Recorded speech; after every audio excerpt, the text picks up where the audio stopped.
You are listening to a Dynamicworksproductions podcast. This show is available on iTunes, Stitcher Radio Network, and many, many more podcast services around the world. You can find all our content, music, videos, books, podcasts, and more on our website, www.dynamicworksproductions.com. Have questions, comments, or concerns for us? Head on over to the social tab on www.dynamicworksproductions.com if you'd like to talk to us. Now, on with the show.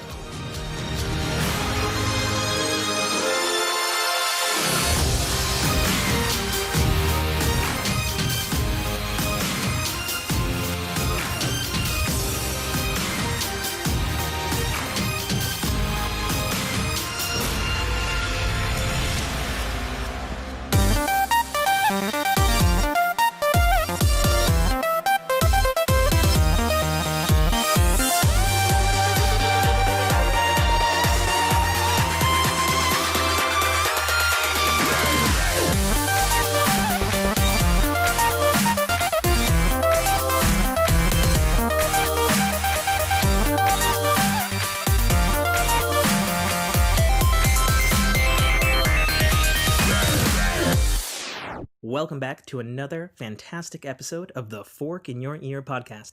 I'm your host, as always, author, podcaster, and gamer, Tim K.A. Trotter. I'm joined by a cavalcade trio of creatives from the Starlite comic book team. I have with us today writer Travis Webb. It's the part where you say something, Travis. Hi. I didn't know. Greg Smith. Yep, that's him. Oh my gosh, everyone. Hi, how's it going? And editor of Starlite, Dave Mair. Hey, happy to be here. Fantastic. So ordinary. And we're off to a great start, everyone. So that's why we chose him as the editor. So full disclosure to our listening audience, we've had Travis and Greg on the show. Greg twice, Travis once. I'm probably biased because they're Washington State locals, and I purchased issue 1 of Starlite. I kickstarted it with them. And we are here today to hear whatever that plane is in the background of somebody's microphone, which is fantastic. And I'm sorry, it just sounded like this giant float plane. You just I was thinking a vacuum. Yeah, or a vacuum. Could have been Great that. time. Let's do the chores now on the air. Well, you know. Yeah, It's a good time. It's great. So I'm gonna kind of toss it over to this creative team here to talk a little bit about issue 2 of Starlite and the what would be the best way to put it, the Rising Star relaunch of the Starlite issue 2 Kickstarter. Oh yeah. Travis, where do we start out? Where we left off with our trio of Earthlings on a spaceship hurtling into space, but where do we pick up? In space. Oh my. He literally just said we left off of our trio of heroes, of humanoid heroes, in space. So where do we pick up? In space. That's what I was looking for. That's the money right there. There we go. Yes. They're in space now, kidnapped by space pirate cats. Cool. So they have no escape. Being the host of the show, nobody knows anything. Nobody knows the plot of issue 1 because when we recorded, you guys hadn't launched the comic book. Right, so doing my hosting due diligence here, issue 1 of Starlite, entitled Starbright, basically introduced the world to the these. What are they now? They're basically adults at this point. Yes. They're teenagers. Okay.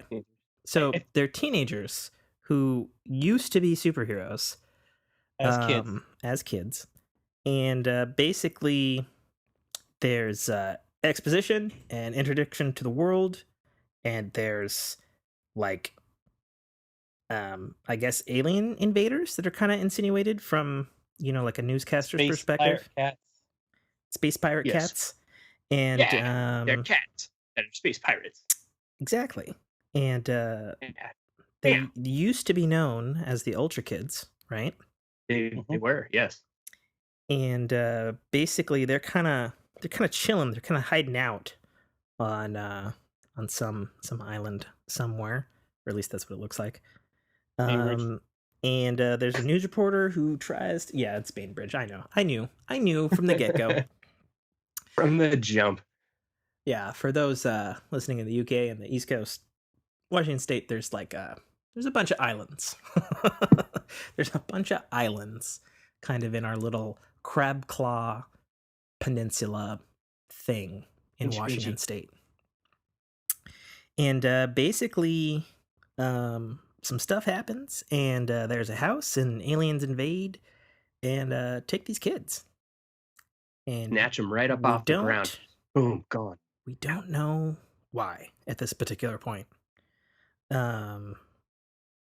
So that would basically be the gist. So, in hindsight, it was perhaps a bad idea to just kind of more or less spoil issue 1 when you guys are trying to promote issue 2. But it's done now, so take it away. No, that was fantastic because you spoiled it. We didn't have to. Oh, that's true. I mean, if anybody wanted, exactly. Words taste like peaches, and they're coming out of my mouth just fantastic. If anyone has any beef with that, they'll just go to you, Tim, not to us. Absolutely. He said peaches are coming. They are. Stop! That's not oh God, no. What is it? The cat? Nothing. Yes. Nothing. Okay. Nothing. Certain people are going to listen to this show and hear peaches are coming, and that's going to end the show for them. Oh, is it some insider joke that I'm unaware of? It's an adult joke. So not for me. Okay, got it. Yeah. Sorry, Tim. You may not be familiar with peaches. I mean, peaches. Oh yeah. Yeah, I'm going to be real. So issue 2 of Starlite. Yes. David. Well, anyway, David, the editor, you might want to tell the folks listening at home all about the exciting shit that we're shilling today. Yeah. So, Greg and Travis, what should people expect from issue 2? We now know the plot of issue 1. Now, where do our heroes find themselves? Space. Jesus Christ. With space cats. They find themselves in space with space cat pirates and stuff. There's pirate ship. Yeah, it's pretty cool. There's like lots of lights and stuff, and there's like metal walls. Yeah, metal walls. And you're not selling this, dude. Dude, I am so selling it. People are gonna buy the crap out of it. You know why? Because it's like freaking cool. There's space cats and spider wizards and music and a cool hat. And this is exactly how you pitched it to me. Is it? Yes. It does kind of sound like me. No, it totally picks up where they are trying to figure out where they are, what's going on, who took them. They've kind of got a little idea of who these alien beings are, but not really. They're checking out this new technology that they've never seen before and how they can either interact with it or not interact with it because it's totally alien and foreign to them. And Sarah's still having issues with Sarah's the main character, by the way, folks. Yes. What was that? Well, she's not. Okay, well, I mean, I'm just saying she's one of We learned a valuable lesson about Sarah after issue 1. Tim, how would you like a story? Does it include me? I feel like you're It leading for it to include me. Oh no, I'm gonna talk Travis. about Sarah. Okay. Sarah is definitely one of the key trio, right? Okay. Which is Sarah, Chris, and Roger. All three are representations of different ideas, Okay. ideologies, if you will. You know, Sure. one's a superhero, one's someone who's given up, and the other one is a grouchy old man who thinks he knows everything. Okay. All right. So those are the three main characters. And when we wrote the comic, we knew Sarah could kind of stood out, but it never really occurred to us how much she stood out. So after issue 2, everybody asks about Sarah. And when we ask people about the comic, all they do is ask about Sarah. And to be fair, Sarah has the least amount of lines in the first issue. Mm-hmm. So pretty much everyone who's talked to us about our Kickstarter has said, Sarah is the money, put Sarah on everything. I mean, she is on the cover art as well, you know, in the first issue. So she is very much. Oh, it's Chris. She's very much front and center there. Very true. You know, Storm is on the cover of X-Men, and she's not the main character. I think what Travis is Okay. getting to is story is very. It has many different facets, like a diamond. We're providing a diamond to you of stories. It's bright and shiny and shimmery. It's Starlite. It's something you need. It's Anyway, something- Sarah's the main character. Oh, snapperoo. Yeah, Sarah definitely does. She does pull a lot of attention. She definitely pulls a lot of attention. But in this issue, we do definitely take a look into some of the other folks around Sarah, such as Chris and Roger. Okay. And Space Pirates. Yeah. We And- spent some time with the Space Pirates and the Transdimensional Spider Wizards. We do. We do. So Everyone has a I think I'll just dive in and address the elephant in the room here. Okay. Seeing as His name is Larry. Oh, crap. Okay. You know, I backed issue 2, and issue 2 kind of didn't happen. So what now? Well, Man. you set your goals kind of high sometimes, my friend. That's what we did. We set our goals high. Okay. We strived for the sky. And, well, sometimes you had to readjust those goals to be a little more grounded. And that's what we're doing right now. Okay. So on that note, we just ran the same basically goal as the last time. Uh-huh. So just to throw Greg under the bus there. And it flatlined right away. And we have our suspicions why it flatlined. Like every time we try to do, it's been a really news heavy month, in case no one's noticed.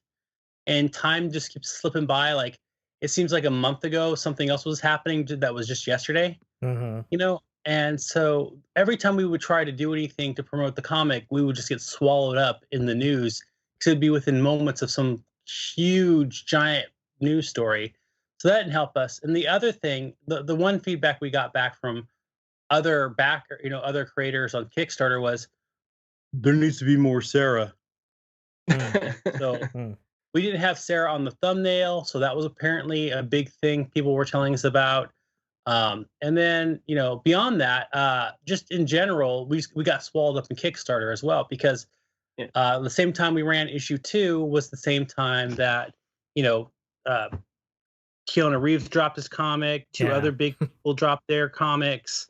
They were pulling in $1 million of Kickstarter money. And the way the Kickstarter algorithm works is if we don't have momentum on the daily, you slide down that Kickstarter recommendations. And we slid down instantly the next day, because the next day a very huge news story happened that swallowed all of America. 3 days later, that was followed up by another giant, huge story that swallowed America. So when we didn't get any momentum after our first day, which, by the way, our first day was astronomical. Like, it was. Well, and fantastic. not to put it completely in a bad light, but you guys got really close in the end there too, of making the goal. Yeah, we were we were making very good strides near the end, and I think a lot of it was due to the fact that what Travis was talking about with the algorithm, we kind of broke out of the that trending algorithm, the negative trending algorithm of not hitting anything, and to readjusting how we were trying to either get into people's feeds or promote it outwards. Prior, we were just getting buried by stuff, like Travis said, and then as the month was getting near to the end, there was a couple different things that we did to try to push it outward, and it kind of worked a little bit here and there, and we definitely saw some momentum in that, and we definitely saw some momentum in people backing as well. And the way that Kickstarter works too is when people start to back it at any level, if you get backers or larger backer amounts, it pushes that up in their algorithm as well. So it makes it a lot more visible to people. Right. So when we were doing backer pushes and just trying to get backers and other things like that, I think that was helping. So just like I said, just finding different ways to push and get out there. Yes, that includes stupid human tricks and weird circus type fun, but it works. So I know, speaking for myself on just, being on the outside looking into your guys' Starlite issue 2 Kickstarter, I noticed some issues, and when I brought them up to both of you guys, it was a little late on my part to have brought up those issues to you, and I feel bad as someone who is supporting the Kickstarter on issue 1 that those things didn't get brought up sooner, because I know for myself, I personally had a little issue with your Twitter account did not link appropriately to the issue 2 page. Like, the link was just broken, which was unfortunate. And then as a backer of issue 1, and I realize you guys corrected me on this, but it was just my forgetful memory. I, for some reason, had thought, wrongly, of course, Greg has thoroughly proven that I'm wrong, that for some reason I thought I was like backing like the whole series, but in fact I was backing issue 1, and it clearly states that, and I'm an idiot, and I'm publicly apologizing for that. But I hope that the issue 2 Kickstarter relaunch goes successfully. Now, I've never kickstarted something.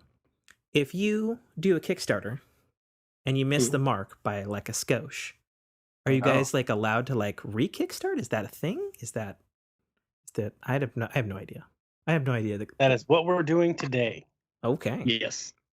And so the Kickstarter starts today? No. Oh, it starts October 13th, Tuesday at 11 a.m. Okay. Yes. October 13th, 11 a.m., I assume Pacific Standard Time. Yes. Okay. Excellent. I think we're Pacific Daylight Time right now, aren't we?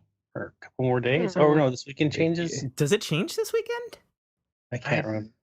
Oh, God, I hope not. I don't know. I hope not, man. David? No. David? Do you know?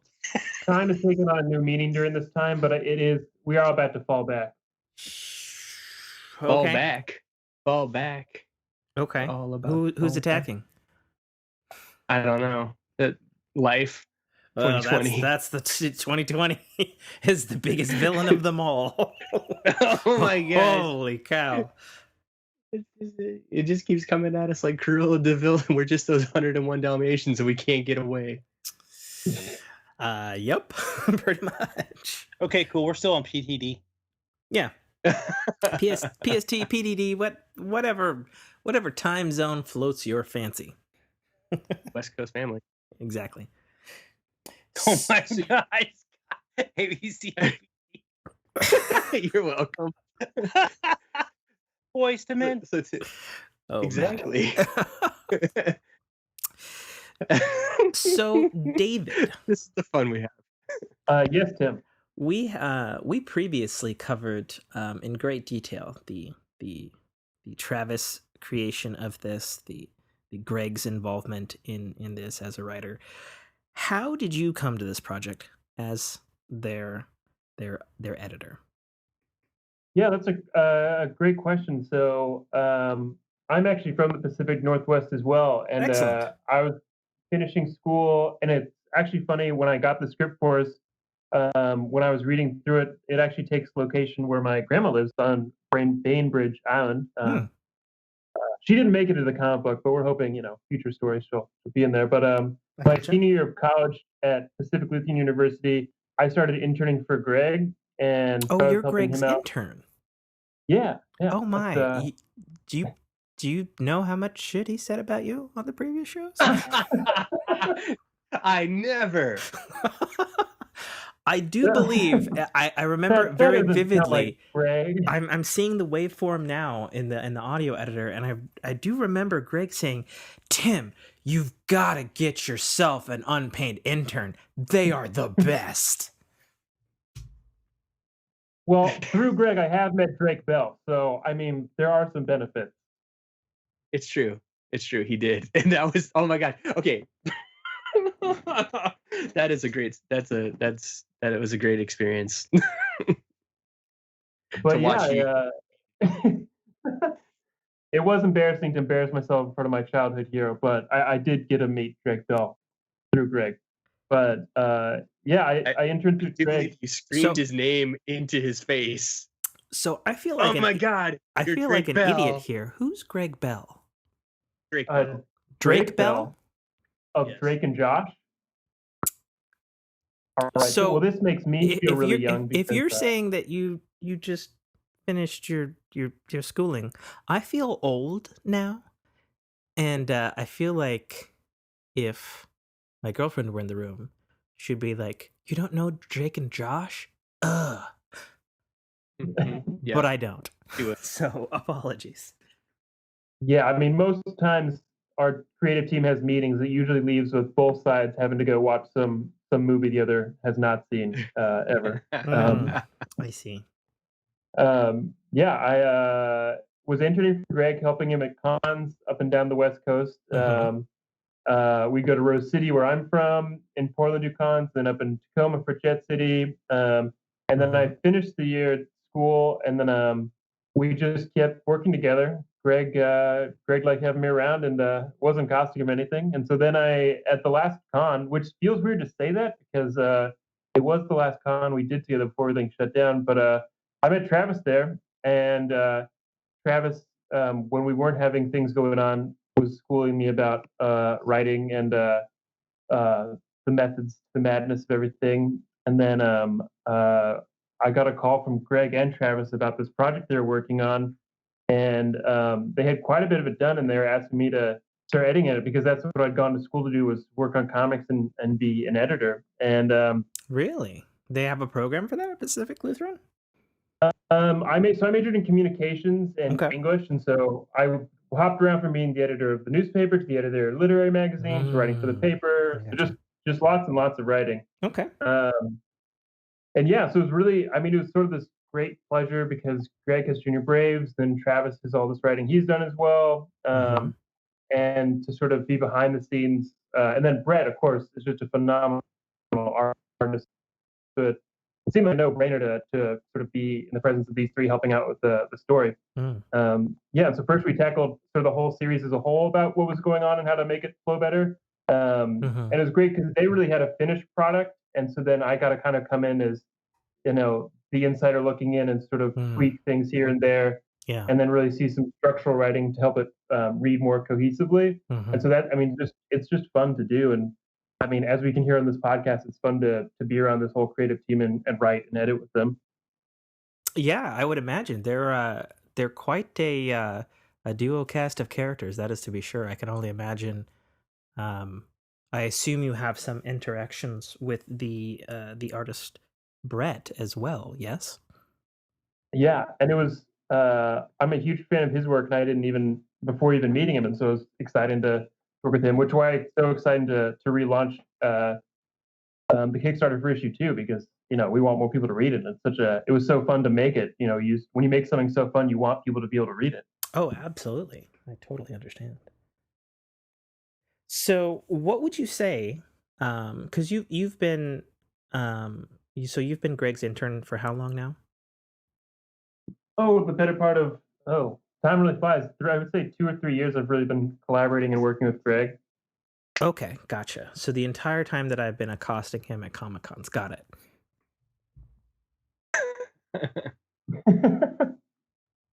What would you say is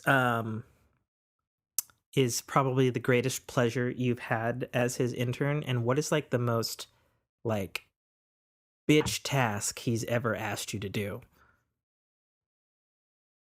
Well, I mean, the greatest pleasure is like I'm constantly learning from Greg. Like Greg is super positive, and he always makes people smile when we come into the table.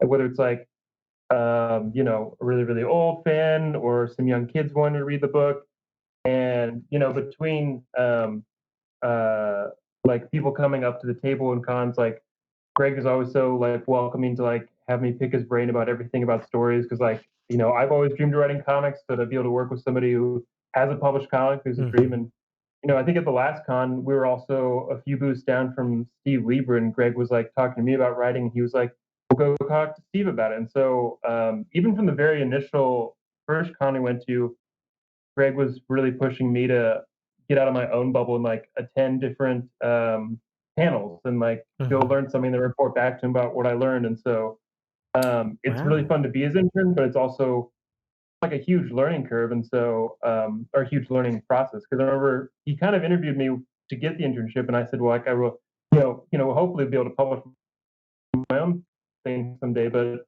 it was always about like learning, and Greg has done enough to teach me about really great writing, and we're always open to really asking him questions. Wow. So it almost sounds like rather than a fetch me coffee, and be quick about it, more foam, more venti. He's almost like you're in like his like beginner's clown shoes in learning the ways of the world. Yes. I would agree. He does wear great shoes. And he always has snacks. I'll tell you that. He always has good snacks. True. It's true. And he has this contraption that can hold your soda can, even though soda cans are already handheld, like a handheld can. A can steiner. Wow. Yeah, and I realize I'm saying this and doing the visual, but this is a podcast, so nobody can see me. Yes, it's true. Nobody can see you at all. No, they can't. But it's great. Oh gosh. Wow. So Tim, to on the flip side of it, though, I think where David gets all those other types of things he gets from Travis. You're saying all of his bad qualities he gets from Travis? Greg. No, not the bad qualities. No, but I think working with both Travis and I, we have different Travis ran him through the ringer like a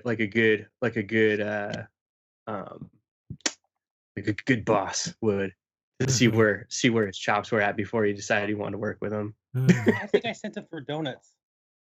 Oh, you Travis sends me for a lot of food. Okay. I bring my own snacks. Travis made David run for him. I see.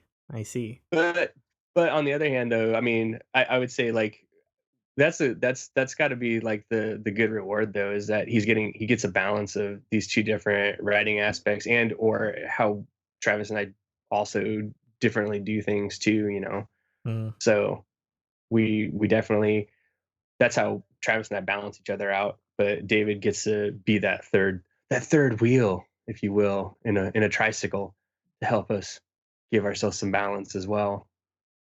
Interesting.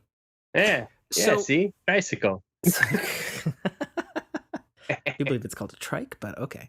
No, it's tricycle. Damn it! I went to clown school. It's tricycle. Oh, I ride one. Okay. The garage. But can you do the tricycle loop-de-loop like on Simpsons? We don't talk about that. Okay, gotcha.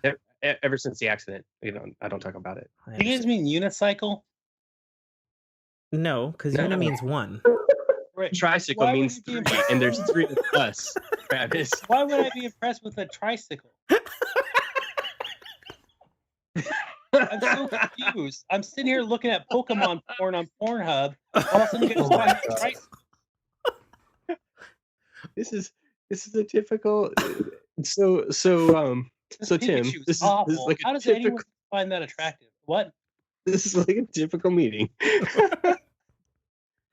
So he's just got Pornhub on open on one browser. He's got Someone he's sent me a playing link to Pokemon porn, and I'm like, this girl's dressed up like Pikachu, and there's nothing appealing about it. Okay.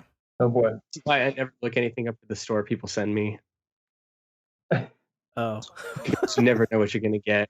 Gosh. Well, that what the fuck were we talking about? I don't know. Unicycles? We're unicycles. Yes, we're just talking about the balance of things and how the three of us balance each other out and stuff like that. I would say too in issue 2, it's been great having David along for this one because if he weren't here balancing this book out, it would be a different story with some of the changes that he has brought forth to Travis and I that he suggested. We got to see a lot more character development. Okay. We got to see a lot more opportunity for different types of storytelling throughout the rest of the book series that we hadn't done prior. So with a couple of tweaks and changes, he's gotten us to a point where we're telling the story about these characters just in a slightly different way that's allowing for some definite growth of these characters that we hadn't done prior, and a lot more opportunity for them to be a little more visible, i.e. Roger's character. He was a very different character through the first run of the series that Travis and I had written. Definitely when Travis had come to me with this, he was a different character. When I put my hands on it, he came to be a different character. And definitely as we see this new rendition, you have something very different. As Travis pointed out, Sarah's dialogue is very minimal in book 1. I think you're going to see some changes as we move forward through the rest of the series, as she becomes more present, more vocal. So, and that's definitely David's doing. So, since this whole thing is basically kind of in motion, so so where it stands now, you're relaunching Kickstarter number 3 for issue 2, and so is issue 2 like completely like done at this point, or is it still being tweaked? Story's done. Okay. Once we cap it, it's capped. All 3 of us sign off on it and hand it off to Brett.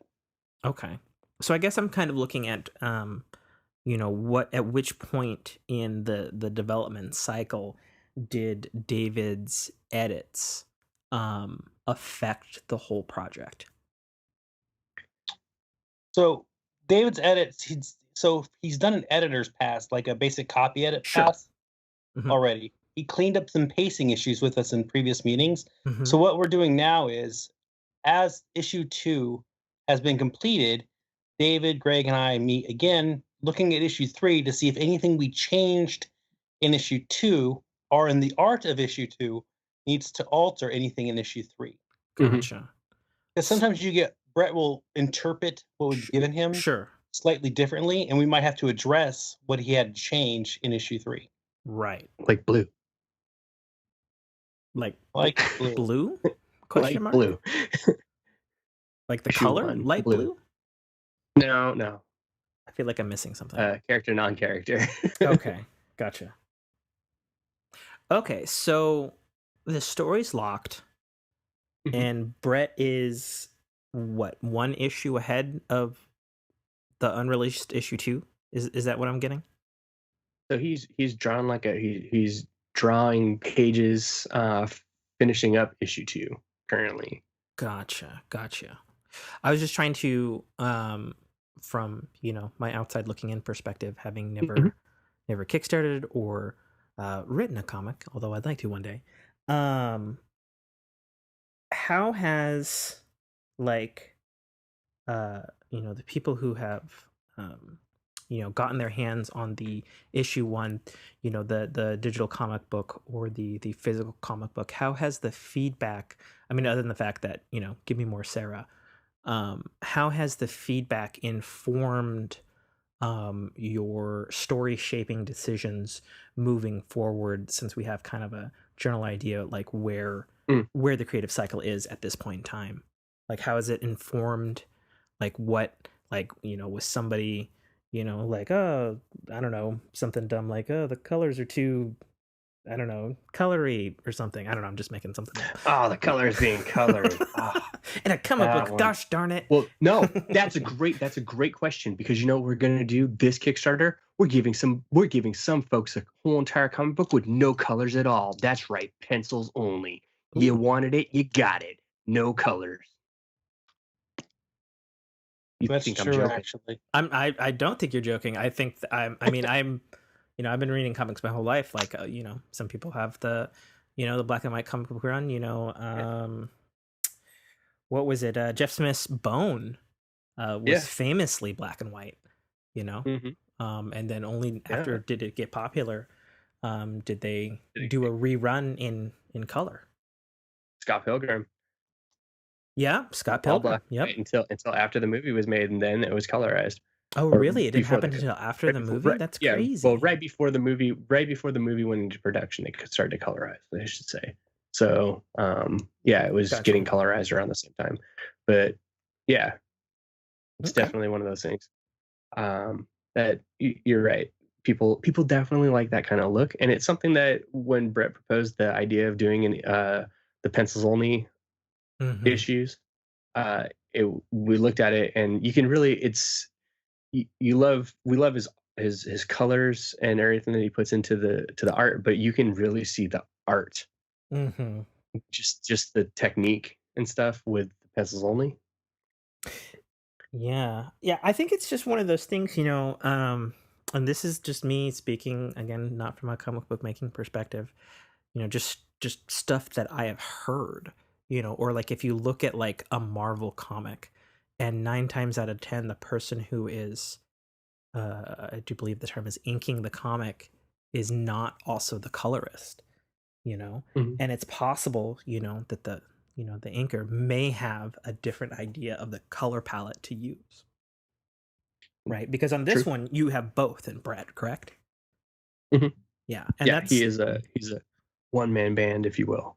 Well, and from like the the scrappy upstartness of Kickstarter, that's probably a good thing as far as like having everybody on the same page for vision, so then you don't have to be like, oh, Brett, these colors, not working in this scene or whatever, because he can be like, well, I'm just assuming, obviously having not talked to Brett, I drew it this way and I kind of intended to put this color here, because I'm sure, much like a writer putting words down on a page, they have an idea of the scene that they are attempting to communicate or paint to the to ultimately the reader or the viewer or what have you.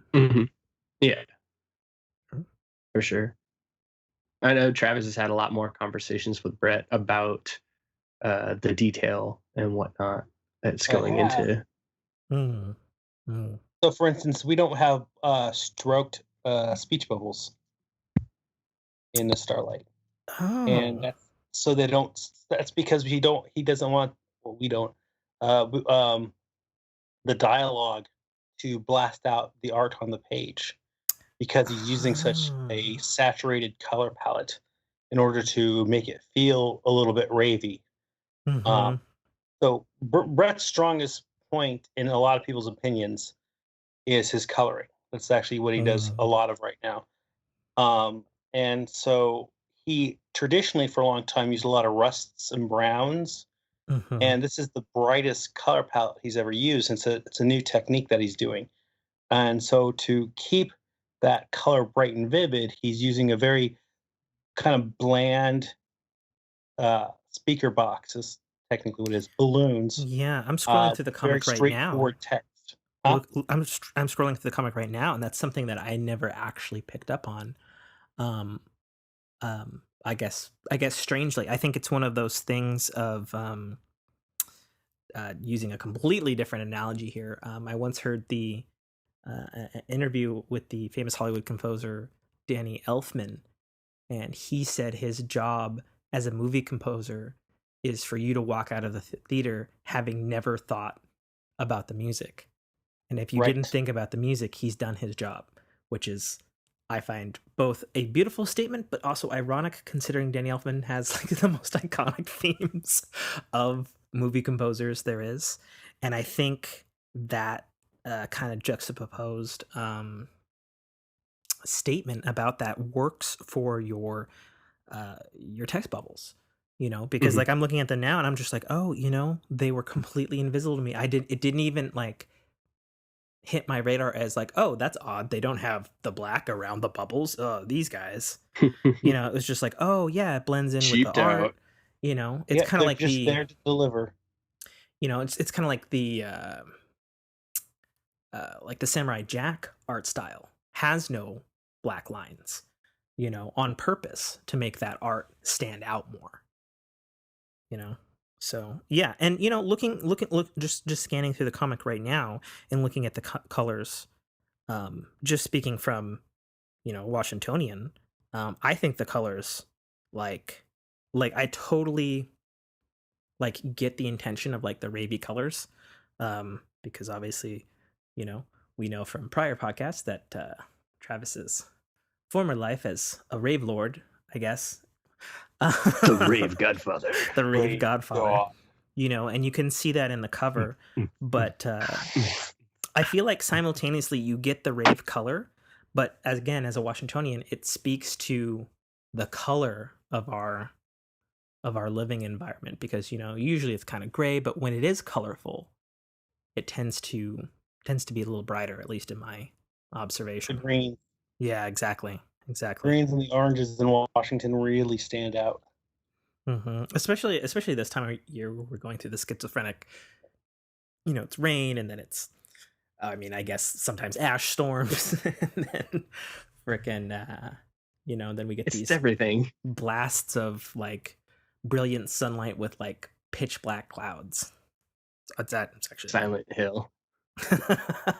Well, yeah, it's been a little Silent Hill lately, that's for sure. Yeah. Oh yeah. So what is a reaction? I mean, I guess it's actually probably twofold. So the reaction from issue 1, would you say it was largely positive? Did it seem like the what would you call them? Your customers, your readers, your viewers, backers, the Stargazers. Stargazers. Yes. Ooh, that's sexy. I like that. Yeah, Stargazer. Your Stargazers. Trademark it. Print it. Like, would you say that they interpreted issue 1 the way that you intended? You know, as a writer, and Greg as, you know, a person who has contributed to this project, and then of course as David as an editor, I'm assuming you guys probably heard feedback from either people, you know, you knew or know close to it, you know, like either over the phone or something, or maybe people wrote in or something like that. Did it seem like it hit where you had wanted it to hit for issue 1? Who's going first? I was waiting for you to go, Travis, because you're usually like, oh, blah, blah, blah. Oh. Ah. Well, I mean, for me, I yes and no. I had concerns, especially in the first issue, and gosh darn, we're going to come back to Sarah. I had concerns with Sarah in the first issue because in that issue, it's a lot of show and not tell for her. Because I'm going to be frank, she's on drugs in the first issue. She's just kind of spacing out high, and I was concerned that robs her of some of her agency in the beginning of the book, and that there was going to be a little, you know, people were going to see her as just like a token female pretty character and miss the point that she was high, you know, and that she wasn't going to be well received. That was my biggest concern. Interesting. That's one of the reasons I brought Greg in, and then David did some tweaking too as well, because it's hard to write. How to put this really well? It's a comic book. It's a visual medium. Sure. But Sarah's high, so how do we say that she's high and not rob her of her agency? and that was a huge challenge in the first issue. And it was really what I thought was going to be the stumbling block. I So to my surprise, after issue one came out, Uh-huh. all anyone asks about or talks about or seems to remember is Sarah. Mm. So we did something okay there.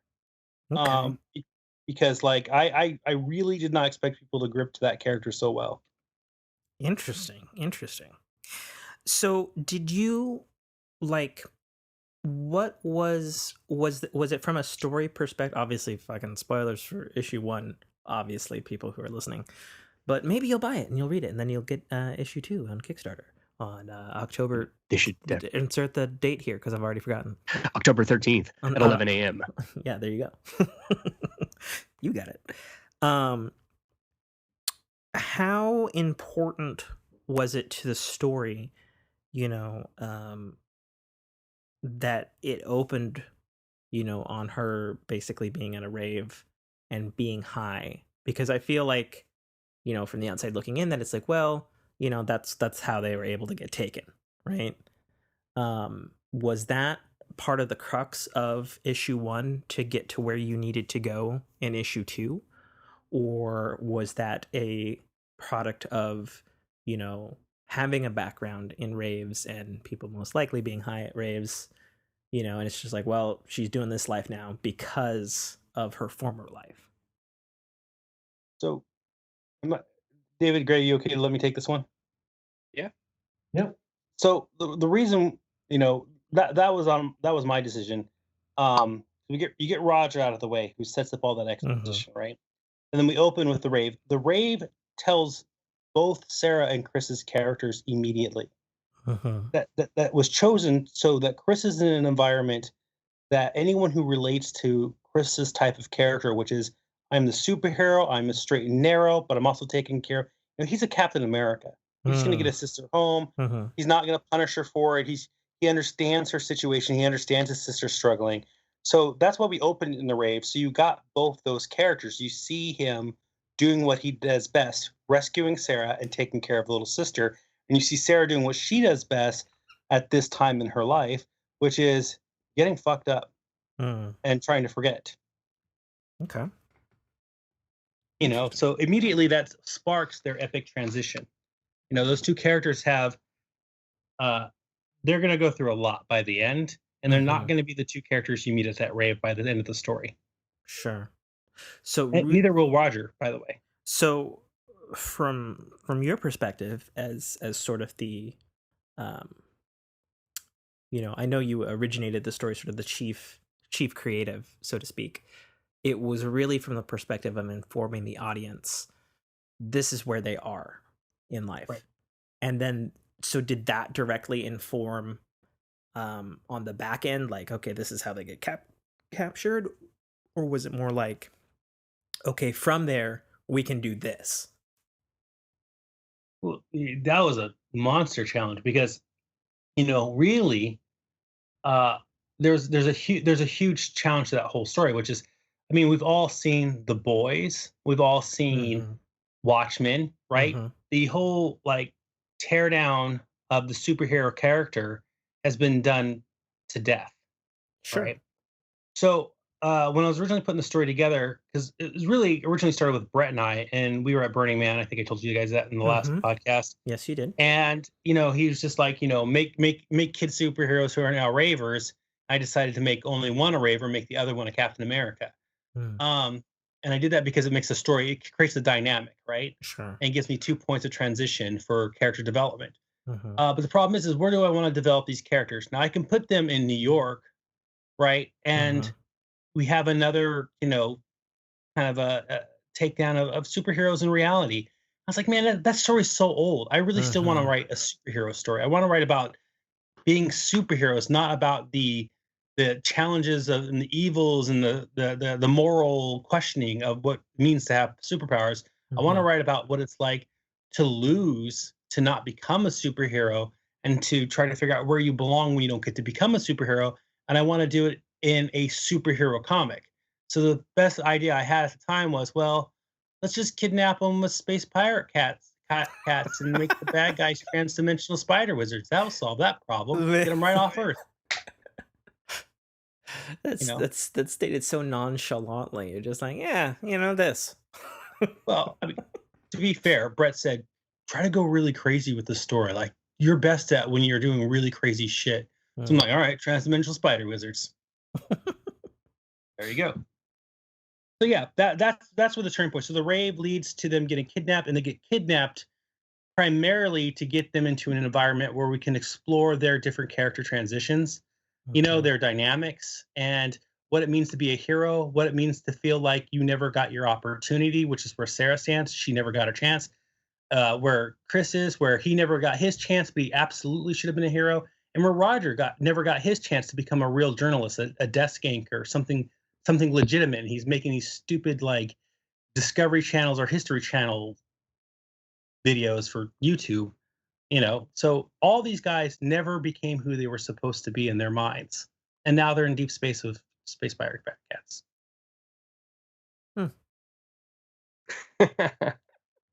That's good. I mean, yeah, that's good. So to flip the coin around, what would you guys say? I mean, other than not enough Sarah, what was the most negative feedback that maybe you expected, and like negative feedback that you didn't expect from issue 1, obviously, because nobody's read issue 2. Go for it, Greg. I don't know. Like I'm trying to think of like negative feedback that we got. Like, the story was just I think they were expecting like all the cards on the table, and I'm like, we specify that it is the kickoff of a multi-issue series of a story arc. So I think that was feedback that we got from a couple people, but that was people expecting. Yeah, Tim. No, and that's not necessarily bad. That's just like people. That just means that they're hungry. They saw the first issue and they're like, oh man, I really wanted like more of the story, right? It's not them saying, oh, I was expecting more. It's just that they were like, oh, this was good. This was something that I wanted. I just wanted more of it, because I think that's the other downside of we live in a society today where people are so used to like getting everything right then and there. The Amazon mentality. I ordered it today, I should get it tomorrow. And if you kickstart a book and you get the book, you should get the whole thing and not just like issue 1 of a multi-volume series. So people might be a little disappointed in that, but that's just hey, we want you to keep on with this, and that's why issue 2 is going to be that much more tastier. I think other things that might have been I don't know, feedback definitely was that there wasn't enough bookmarks. There was no bookmarks in our Kickstarter. People wanted bookmarks. What, like bookmark? Like physical, like a bookmark, a physical bookmark. Really? Something that you could mark your book with by putting it inside the book. Yeah, while reading. I know what it is. I mean, that's surprising to me, because like my first thought is like, who the fuck uses bookmark? Kickstarter backers. I guess. Yes. Okay. Well, I think they genuinely like the artwork that Brett provided for this series, and they definitely wanted to have that artwork on a little book marker to mark their other books that they're reading. They wanted to carry a totem from the book that Travis, Brett, David, and myself put together, and carry that along with them in their day-to-day, and open up a new book and look at the book that they're waiting for. That would be Starlite. I said Kickstarter. The comic book Kickstarter. Oh man, the ups, the downs, the challenges. It's just gonna be like the Kickstarter logo, and then like just like a stereotypical explosion in the background, right? Like just like a 90s movie, just like Kickstarter. Like, I don't know. In this comic book, you're going to see frequently asked questions, updates, comments, a community just for you. Rewards, that's right. Risks, yes, all of them, right in your face. And you get only 30 days to read it. Cool. So jumping back to David and the editing process.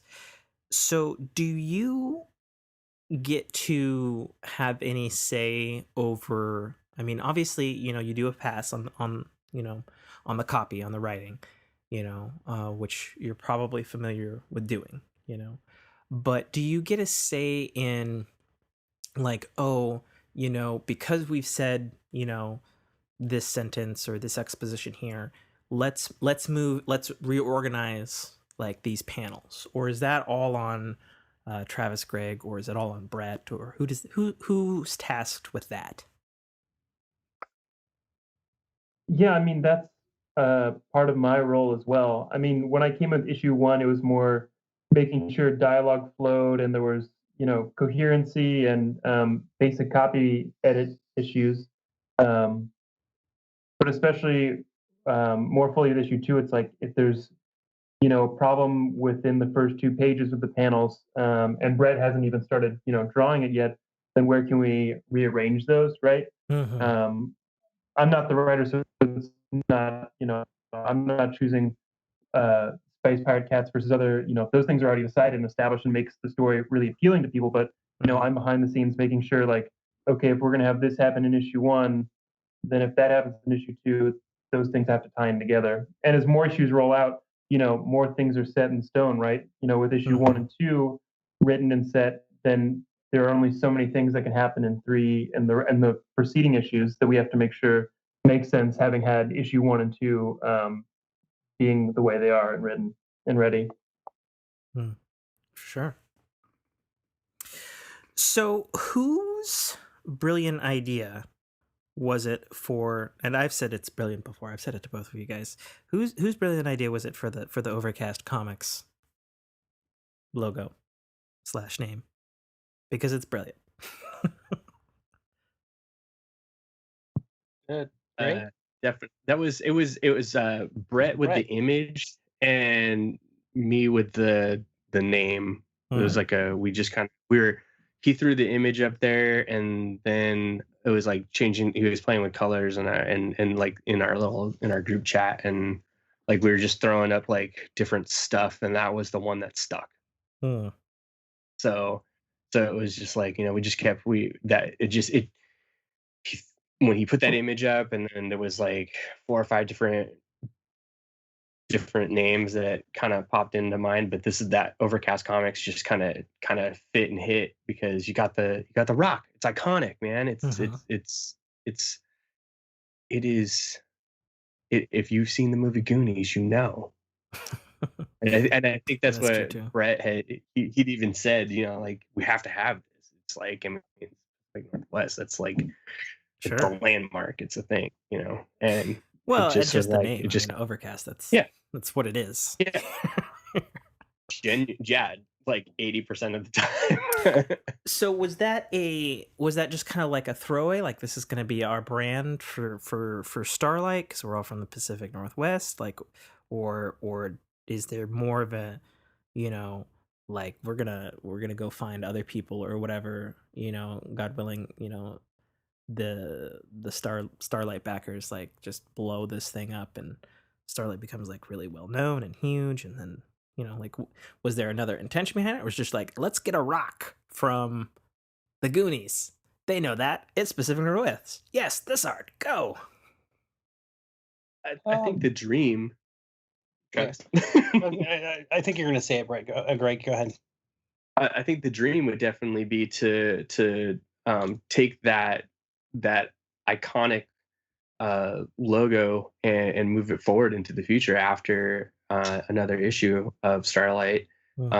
Definitely, Travis and I have talked about putting. We both have our own projects that we've been working on that we would love to house places, and why not house it with yourself if you can? And we've shown that, like, with Starlite 1 and with this relaunch, I think we're going to come back stronger and smarter on this one, and I think that as we move forward, we're going to make better decisions and stuff like that make more sense. And if we can do that and grow as a team of creatives, we can grow as a team of comic producers, and if we can show that we can do that for ourselves, we might be able to open the doors a bit and actually become something more just than producing one comic. We might be able to put out a few of our other ideas and maybe some others as well.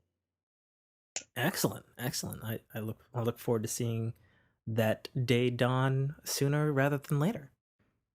I mean, we've got a couple great writers in that house, and an editor. What else do you need?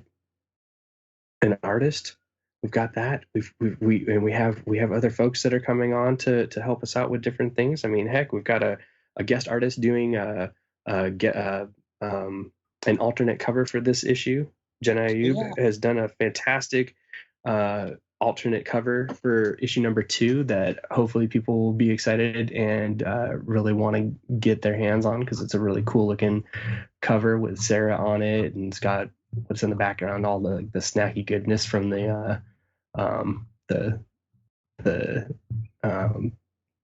Snack Shack. Snack Shack. But if you're not familiar with her, she's done a lot of stuff from Adventure Time and Regular Show, Amazing World of Gumball, which is where I knew her from, and she's got her own book coming out later this year called Forever Home, so all on Boom Studios. So I mean, she's a tremendous attachment to the project. Cool. So let's say we fast forward. Let's say yes. You've reached the end of Kickstarter number 3 for issue 2 of Starlite, and you've made that goal.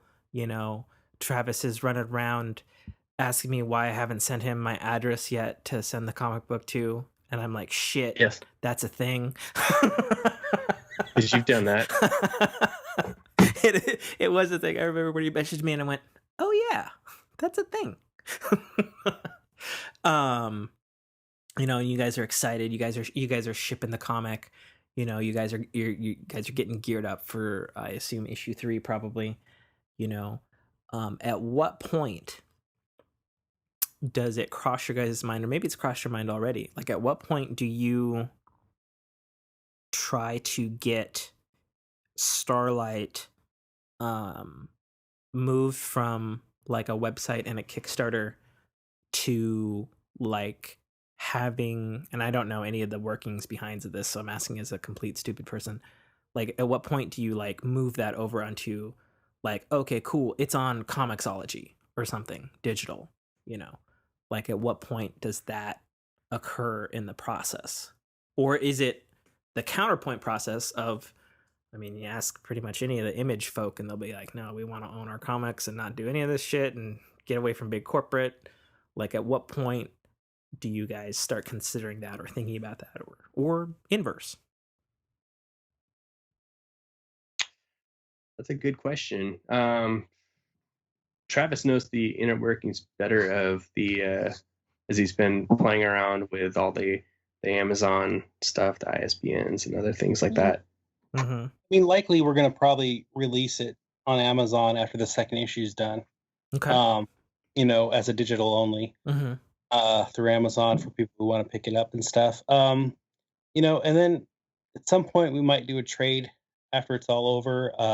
But that's trying to keep our minds off of that right now, and just focus on getting the book out in the Kickstarters and keeping the backers happy, because the backers are who are going to make it happen.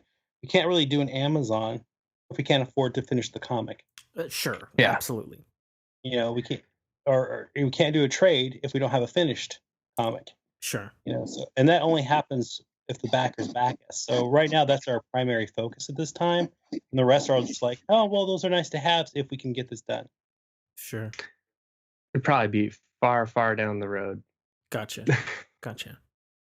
Well, and then just another question that springs to mind, and feel free to say next question. But just speaking from a logistical standpoint of, how much money you guys need to raise on a Kickstarter to produce an issue 2. And I know from the first one, obviously you got to pay some printing house something to print a comic and make a comic, and then you get to them. But like, at what point I guess what I'm asking is, like, at what point is, like, like, I know this is Travis's baby. Are you, like, benefiting from the Kickstarter, like, somewhat financially, or at least to recoup maybe costs that you've put into it yourself? Is that money going to Brett?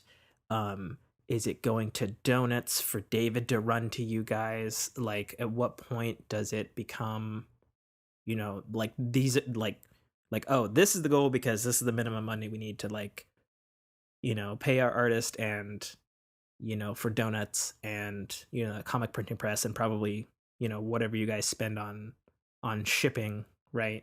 Because I'm sure that's a cost as well. Like, what factors are involved with that? Everything you just said, you pretty much Everything. described. Okay. I mean, you just wrote it out. We have to pay Brett because he's a full-time artist. Sure. Right. Yep. Then on top of that, we have publishing costs, printing costs, and then there's some other little costs that come out. The reason, so something someone might notice is that we originally ran for a $9,000 goal on issue 1, and we ran it again on issue 2 as a $9,000 goal. Mm-hmm. Well, one of the things that happened in issue 1 is we had enough money to buy what's called a bulk of ISBN numbers and a bulk of pre-prepped copyright setups, right? So we have enough copyrights and enough ISBNs already pre-purchased, and we ended up buying way tons of shipping materials. So we have enough shipping materials. So one of the things we can do now, this time around, is we've lowered it to a little bit below what we actually need to make the comic happen, but within a range where we can use some of the excess from the first run and those materials to cover it if we only get our goal. So our goal is to hit $4,000 in backing in the first 24 hours.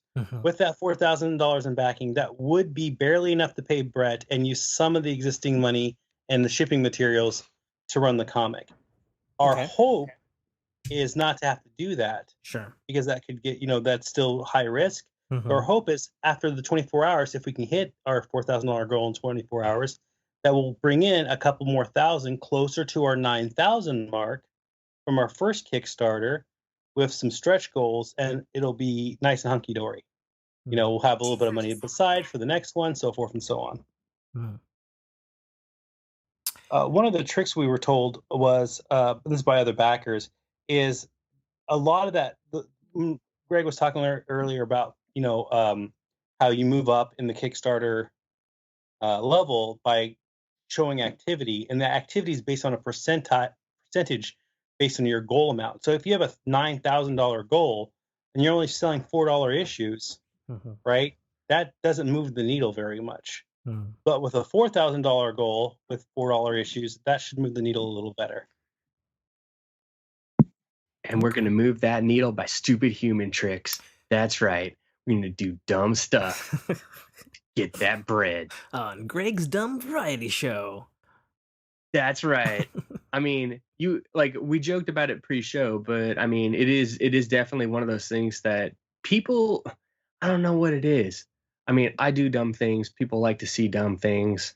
People want the project, but they also like the instant gratification. They know that Starlight's not going to be in their hand for like a month or so after the Kickstarter is over, right? But they know that if we get to a certain level and they're going to see one of us do something goofy, right? If it's a matter of like me doing something which they know I'm going to probably do, or Travis like going and like doing full makeup and singing karaoke songs, which I believe you did put in the last shout out.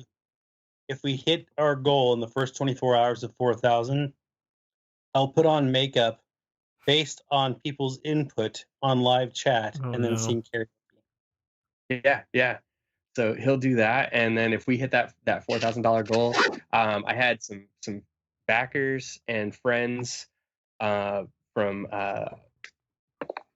conventions and stuff like that, but they're definitely backers of the Kickstarter. Drop off at my shop a Sweet Sue canned whole chicken that it is fully cooked and ready to go from the can into the man at 4,000 if we break that $4,000 in 24 hours on the 13th. So I will eat this thing. I've never experienced a canned chicken before, and I don't. After looking at it for the last couple of days, I definitely am scared. I mean, it is heavy. It is just chicken, water, and salt, but it feels like it's like it feels like a chicken in Jello Oh, inside. It makes a okay. slurping sound. Like Yeah. I don't know if the microphone's picking that up. It's making But a it sounds slurping pretty. sound with the can unopened? Yeah. Oh. Sounds really gross. Is that the can And right now? Yeah. Oh, And I'm afraid when I jeez. open this thing up and plop it into a giant like Pyrex bowl is my plan, because you got to see what this thing looks like. I've never experienced this before. Mm. Pull this bad boy out.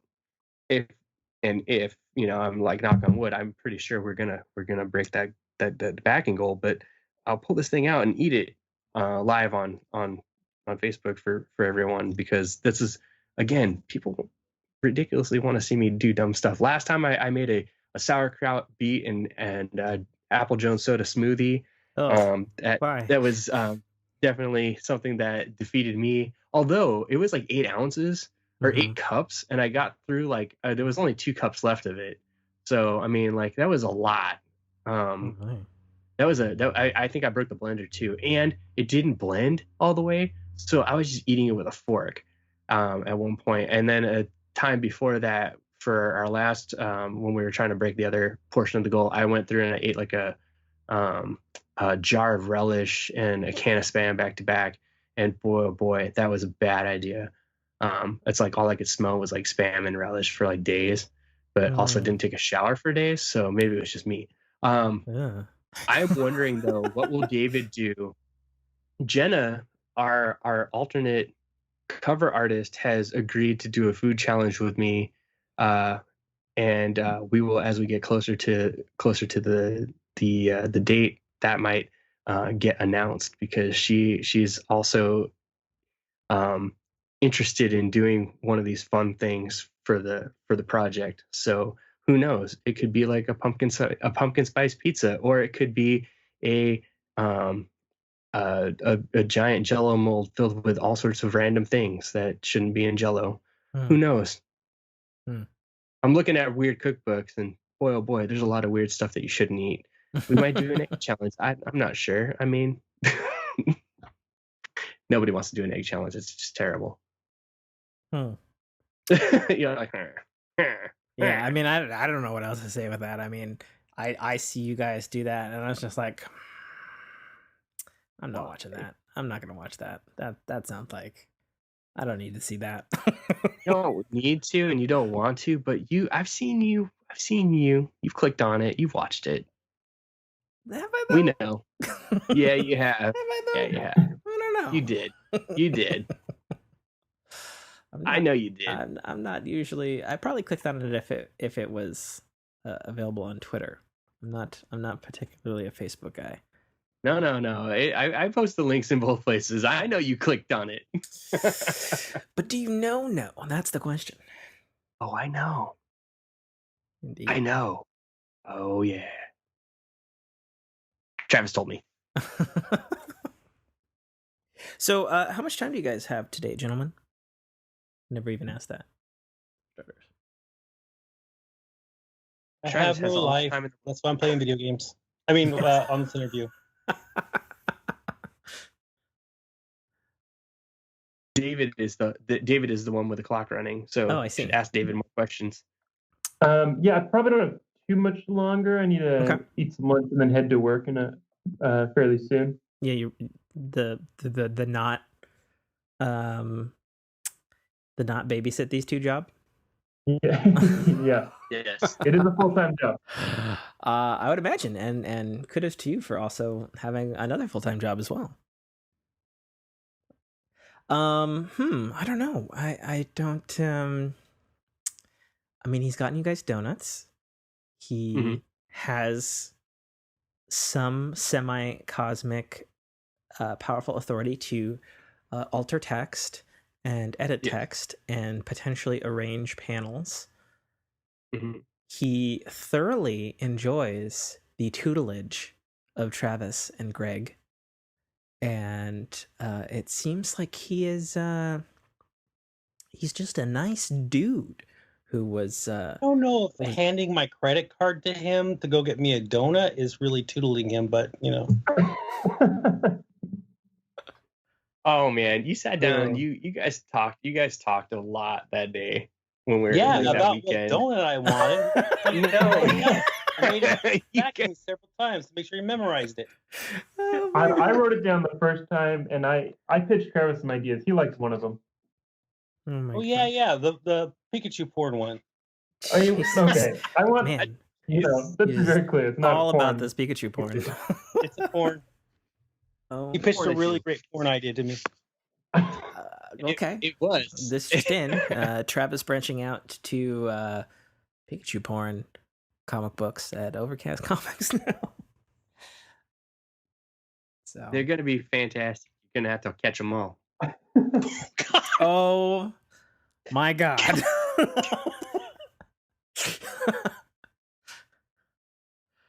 They're Man, I don't even got a response to that one. Like, damn. Oh gosh. sorry, I didn't mean to. It's all good. It's all good. Gosh, man, I honestly can't think of other questions to ask of David within the context of your Kickstarter, and that he's got to go to his real job now soon. Bad because he had that rocket that the ShamWow going earlier, and you weren't ready for the podcast, and I don't think he got to ShamWow it for you. What? Oh, the thing earlier. Maybe he should do that now. David ShamWow. Yeah. Now. Yeah, I might have jumped the shark early on you, Tim. I was ready there. You were so ready. I had to stop it. Yeah. Before I'll zip out, I'll just man, I was so in the moment. This is now. I'm so sorry for fucking it up. You can do it. I'm believing you, David. Yeah, best around, dude. Got this. Yes, you're asking what we're doing and what should be known about the relaunch of this Kickstarter. And there are lots of different tiers that you can be working with. And I think especially, we want to get as many returning readers to come back and read it, as well as a lot of new readers reading it. And so there are a lot of initial tiers that you can hop on and just get the digital copy or the physical copy. But what's different with this one is if you missed out on issue 1, you can go on to Kickstarter when it launches October 13th at 11 a.m. Pacific Central Time, and add on issue 1 to any of the tiers. So if you get the physical copy of issue 2, bam, you can add on issue 1. If you get the highest of high level tiers, bam, you can add on issue 1. The whole team believes in the book, and we want everybody to read it. So we want a chance for returning readers to read it, and for new fans of Overcast Comics and of Starlite to hop on this wild zany ride with Space Pirate Cat. Sweet. Sounds fantastic. How long does the Kickstarter run till?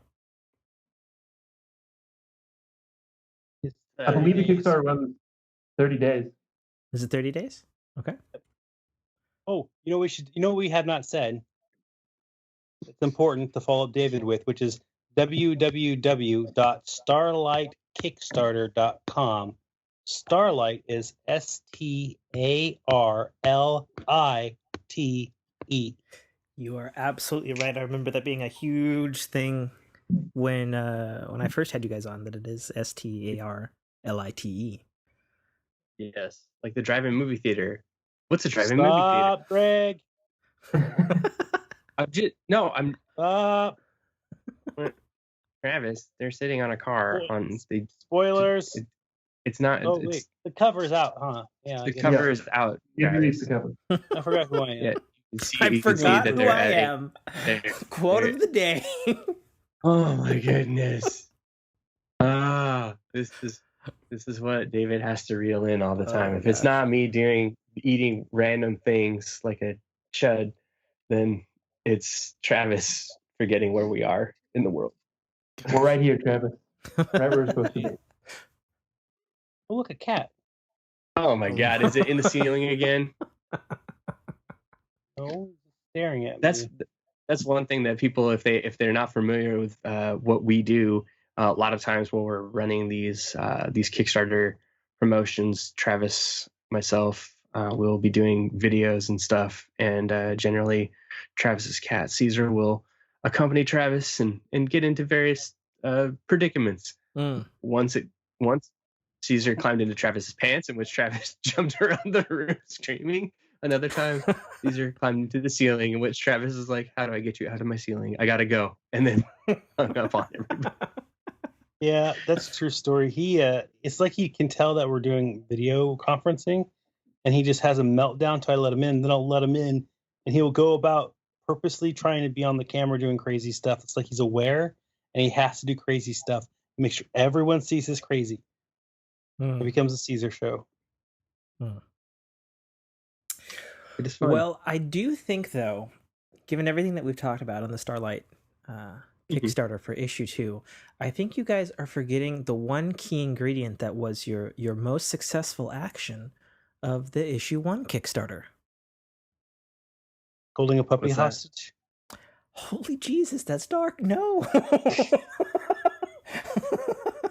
No.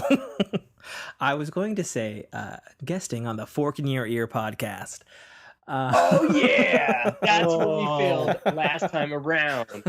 Dang, yo, we didn't come on your show, so no one knew. I mean, and now they know. I'm not saying that I'm like the Stan Lee of podcasts, and you know, if you make an appearance on the show, it immediately means goodness for your product.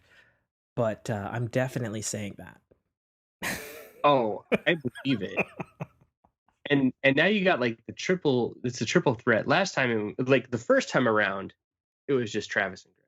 It's true. This time, now you got David in the mix, and David is giving you all the good stuff, and where Travis and I have brought the funny and some of the failure to give you the good. But that's what David does. David gives you what you're asking for. He's got the He's got the ShamWow. Do the ShamWow. Yeah, he got the does. ShamWow. Got the chutzpah. Well, already. I mean, it sounds like David needs to go. Yes, thank you very much, Tim. I appreciate it. Absolutely, it's been my pleasure. Oh, don't forget to pick up my dry cleaning. Jesus. Yep. Be driving it up later tonight, boss. Thanks. Oh my gosh. I mean, if you guys have the time, Travis and Greg, we can keep going if you wish. Because I mean, we have pretty much been talking about Starlight this entire time. That's If you have more things to discuss with us, well we can't. I mean, I feel like it wouldn't be the Fork in Your Ear podcast if we didn't have some crazy story. You know, we've squeezed a lot of stories out of Greg, and Travis's prior appearance, he had some fucking humdingers, that's for sure. I feel like you know, there's got to be something else I can squeeze out of these guys. I mean, since you had me on last, like I got COVID, and then did you get like actual COVID? Yeah. Shit. Yeah. That was bad. I'm still taking medication. It's been like 8 months.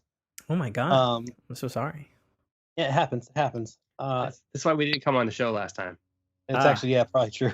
Oh. I got real sick. Oh gosh. We were recording another podcast, and I actually had to like pop off the podcast. Tell Greg because I just couldn't breathe anymore. I had to pop out. Yeah. It's not fun. And then for a fun story, let's talk about how I burned my esophagus. Oh no. Yeah. I mean, we were talking about, you know, your stomach all day. So like one of the medications I'm taking to help treat what's called the long haul COVID sickness. Okay. It's apparently no one told me this. It shrinks your stomach. Oh shit. But not immediately. That's the trick. You see, as you take it, you build up more and more of the goop in your body, right? And your stomach shrinks, and at some point, it just doesn't want to like do anything anymore. Now they're supposed to warn you about this, but hey, COVID, doctors aren't quite hitting on all their marks. So right as we ended the Kickstarter for the second issue, and we sent the notice saying, hey, we didn't quite make it for issue 2. I got done writing that email. We sent it out. I talked to Greg for a minute, and I was like, well, I'm going to go make some lunch. And I had noticed the last couple of days that my stomach had kept bothering me. I was just eating what I normally eat. Yeah. I was like, well, for lunch, I'll just have these 2 small quesadillas. Okay. That's it. Okay. So I eat the quesadillas. I drink a cup of coffee. Homemade or fast food?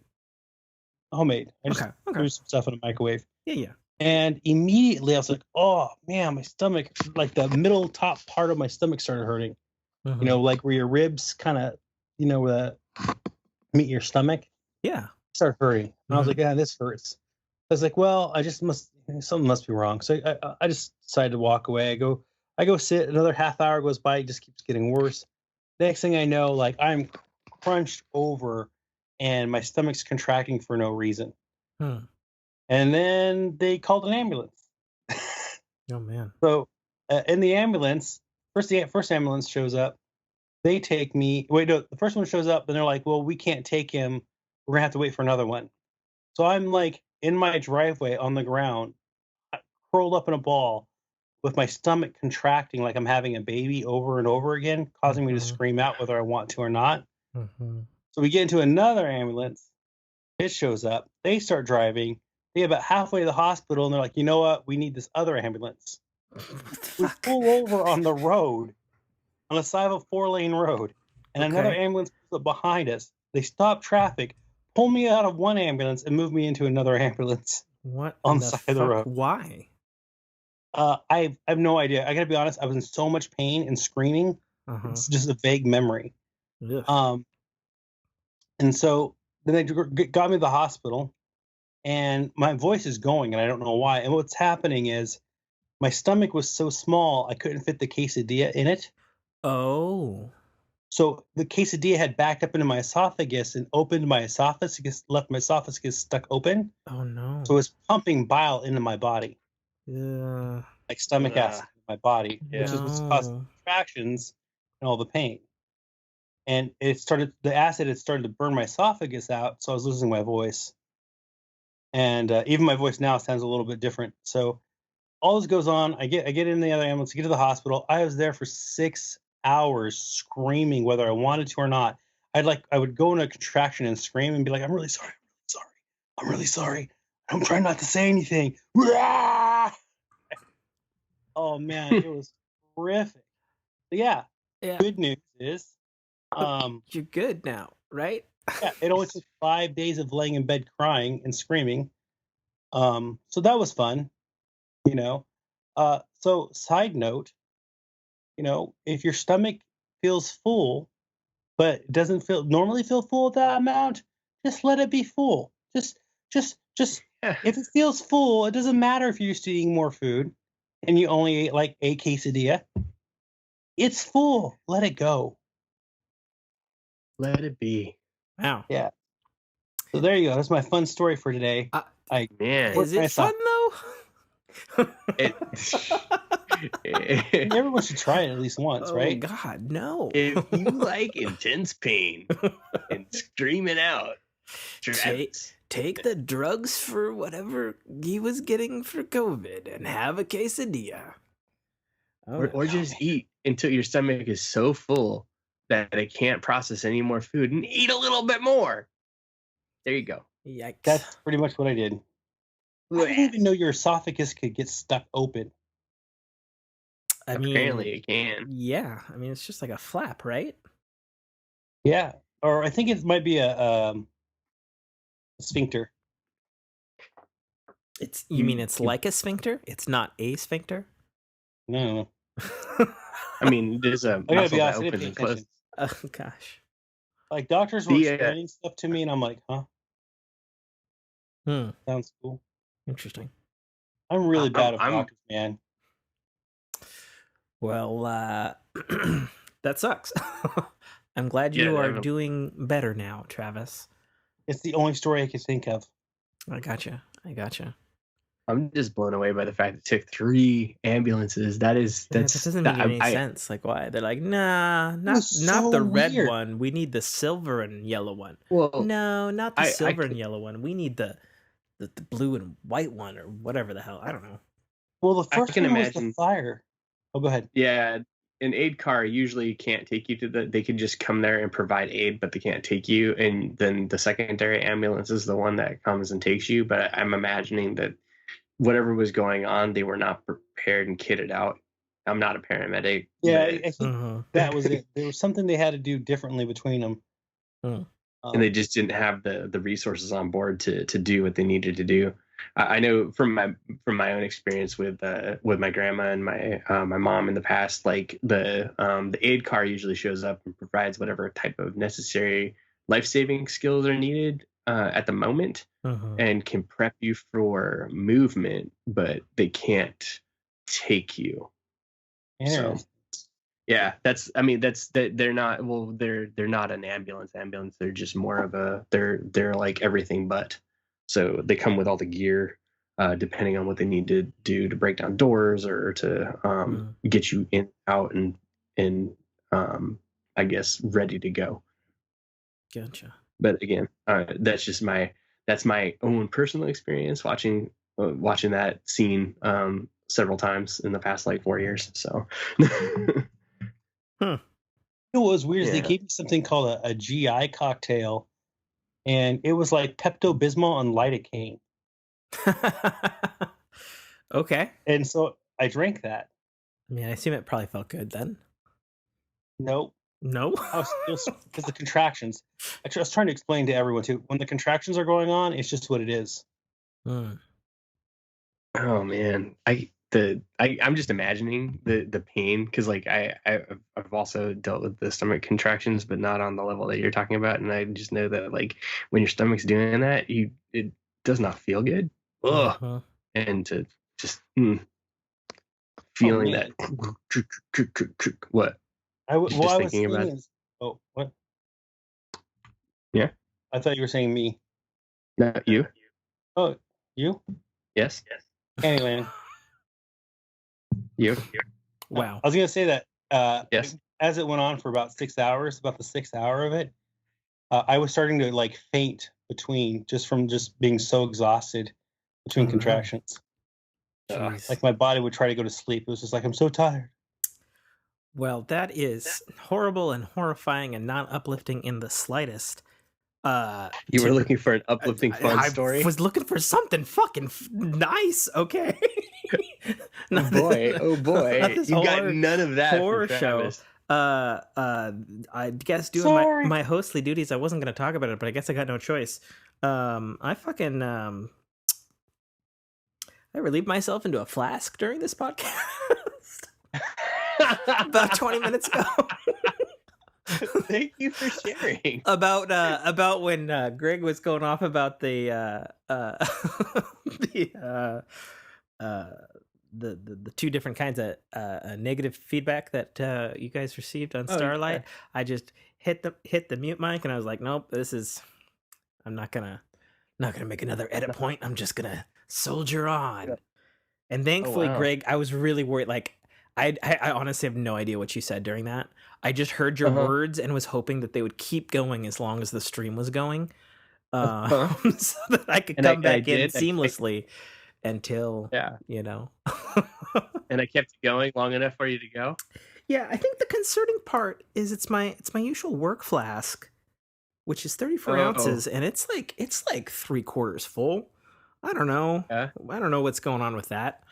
Hopefully That's a not. lot of, It's a lot. Yeah, I was surprised. Yeah.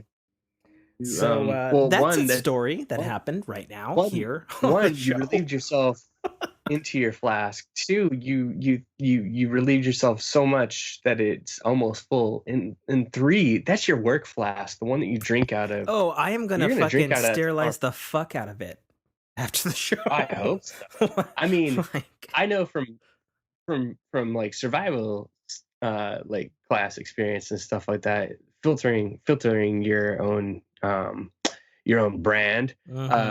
in the past. Yep. It's definitely not something you want to drink, Mhm. but done it. Yeah, but if you boy, have oh to, boy. you can. If you have to, you will. It's what the Boy. astronauts do, and it's what the the Fremen on Dune use in their still suits. It's a thing. And I've done it. I've done it a couple times for in the past, and it's definitely not my. Did you have the list bottle? of The bottle that was like, this filters out 99.9% of your pee. the pump thing that The pump? you Oh, went okay. into one thing and then you pumped it through the Ugh. container, and then and then some dude tried one of those straws, which is that is disgusting, because you're like, it's no. like No. into the No. into the No. into the thing and then through the straw, and the look on his face was like, and I'm like, you drank too much coffee, didn't you? Oh shit.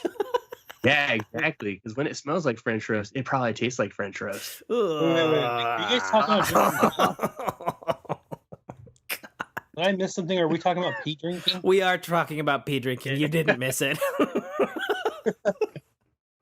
Travis like, oh my gosh, let me tell you a story about that. Oh no. One time, I was at this party. No, I have luckily never drank pee before. Well, consider yourself lucky. You are lucky, because Oh gosh. Now, getting someone else to drink my pee, whole different story. I was at a party once. Oh yes, here it is. I knew it. Yep, here it was. It was at a I party didn't once. continue because I didn't want to throw somebody under the bus. Oh, I see. That's good. That's good. So it occurs. I mean, now that I already opened up the topic of peeing and flasks, Yes. I do recall another story that is somewhat more humorous. Yes. I was driving home from a job I had a long time ago in Seattle, and I have a 82 Datsun, which for some reason has racing bucket seats in it, and I was stuck in I-5 traffic heading south. Is this a pickup truck or is it, it's a pickup truck, king cab. Okay. And I'm trying to get a visual here. I didn't want it to be like a 82 Datsun B12, because that would be I could see you driving. We need to point something out for the younger listeners. Yeah. They don't make Datsuns anymore. Yeah, that is true. No, they don't. Yep, Datsun is an old Nissan. Yeah, the oldest Nissan. It's Datsun. It's actually my great grandfather's. Believe it or not. Oh, wow. But anyway, I was driving home. It was middle of summer. It was like 90 degrees. Those things don't have air conditioning. And I really had to pee, and I'm like stuck in traffic. It's not moving. There's probably a semi overturned. And I've drank this like flask of water, and I'm like, fuck. I can't get out. Like, I can't get to the other side of the road to like find a tree or something. Like, I was like, okay, I'm gonna pee in this flask in my Datsun while I'm driving, and so I relieve myself, and I'm like, oh, thank God. And then it's just so wet and smelly, and I'm like, what the fuck? And I forget, because of the bucket seat, the angle that I have to hold my flask is useless. And so I'm just sloshing it around as it sloshes back onto me and my seat. And some people pay for this. Yeah, some people pay for this. They pay good money. I guess probably. So I hear. I mean, I'm just saying. Yeah, I mean, you're not wrong. They pay themselves to pee on themselves. Yeah, it's a thing. It's another type of pandemic, really. Let's be honest here. It is. Yeah, that's pretty much the story. I regret it, and I think about it sometimes when I'm driving. Never did you. Hopefully you clean those seats. Oh boy. Oh yeah, I mean, honestly, it was so fucking hot that it just like let the salty Yeah, it just like practically evaporated. So Left by the salty. time I got home, it was basically You dry. smelled? I mean, it smelled Yeah, terrible, you're of dry. course. You smelled of urine Yeah, but fucking cab smelled of French urine roast. for like several months, unfortunately. and Rockstar. Yeah, like a feral cat got in there and sprayed. Wow. were you in the back seat, Greg? Were you taking samples of how feral? Told you, people pay good money for this. And here you are in the back of my cab doing it for free? What the fuck? No. How do you think we backed the last comic? Oh. And now all I can Gosh. think about is pee stories. Yeah. I know, Well- right? I was thinking about Like I was in the hospital one time Oh. and I had both my femurs broken. You had one of your And what's so- broken? I broke both my femurs. How the fuck? his femurs, not his others. Yeah. It's like the most painful thing you can do to the human body. So Well, both my why- femurs were broken. How did you do I'm that? in the hospital for like 3 months dealing with this crap, Mm-hmm. and I can't walk. This is right after the emergency surgeries and all this stuff. And so I have this thing that pulls me up, so I can pull myself up, but I'm on like a morphine drip Mm-hmm. and like constant shots and tubes coming out of me, draining blood out of me, and monitors all over me. And I'd been in there for like at this point like 24 hours and hadn't gone to the bathroom. So they're like, "Well, do you need to go pee?" I'm like, "I gotta go pee so bad. I don't know what to do." She's okay. Well, I'm gonna go get a thing. So she goes and gets one of those hospital urinal things. You know what I'm talking about? the pee bed thing. The Majinks. the flask thing. It's, Yeah, there's like a about name 4 for it, but I forget what it is. yeah. It's pretty big, Mhm. right? She brings it back, and I looked at her. I said, "That's not going to be big enough." And she goes, "I've been a nurse for 30 years, and no one has ever filled one of these up." So I filled it up and began peeing all over her. We're trying to get under control. I peed all over my no. bed. They got another one while they got me kind of under control, and I filled up half of a second one. And then it took Yikes. them like 30 minutes to pick me up while I was screaming and crying because my femurs are broken. They had to Jeez. get all the bedding and everything out from underneath me, and it was just terrible. I peed Jeez. all over her, the right her face and everything. Ugh. Well, because I couldn't control it. I didn't have any Sure, control sure, over my sure. thing. Yeah, I She get had you. to hold it for me. So when Yeah. she panicked, sprayed up in her Oh face. no. Right? Holder wasn't big enough. Nothing's worse than panic pee shooting. Panic pee. Oh, that panic pee will get you every time. Oh, gosh.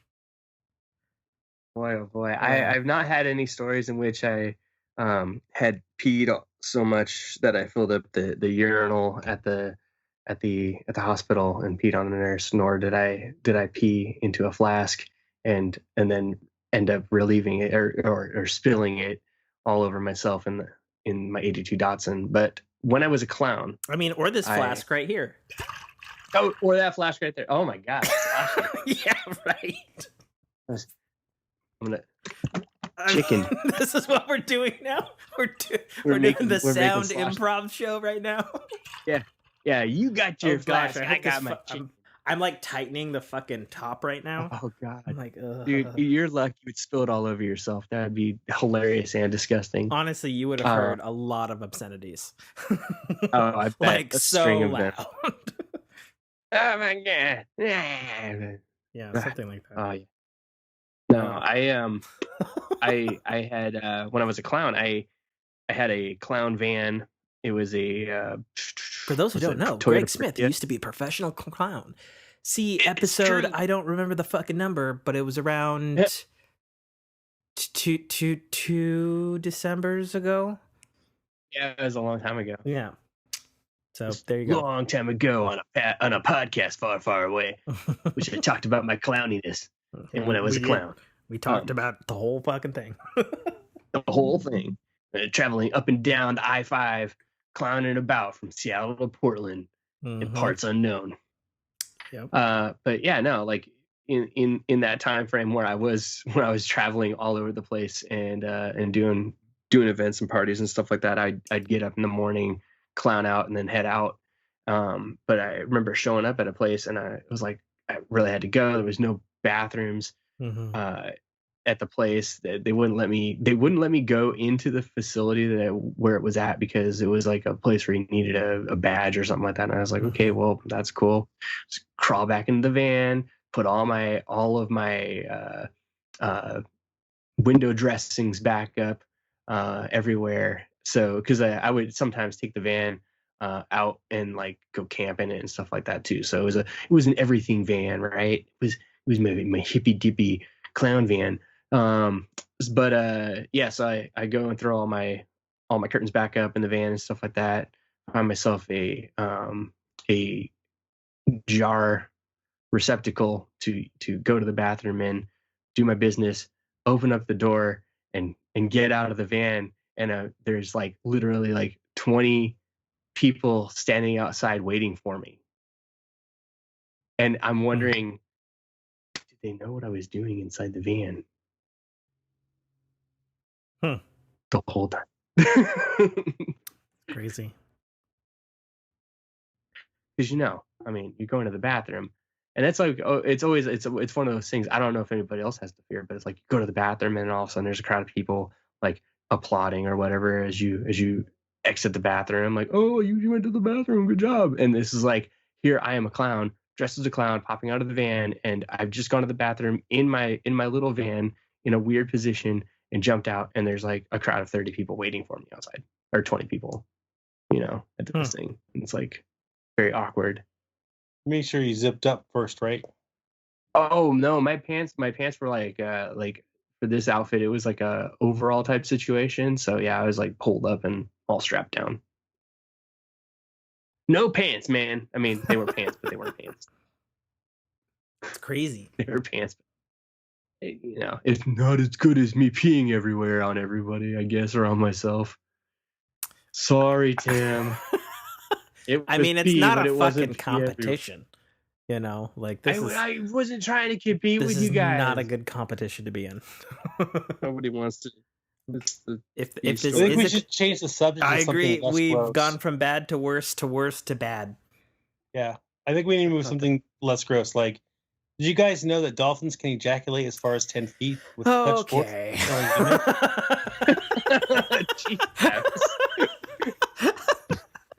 Way to shoot for the stars! Oh my! I was just trying to get us on a safer topic.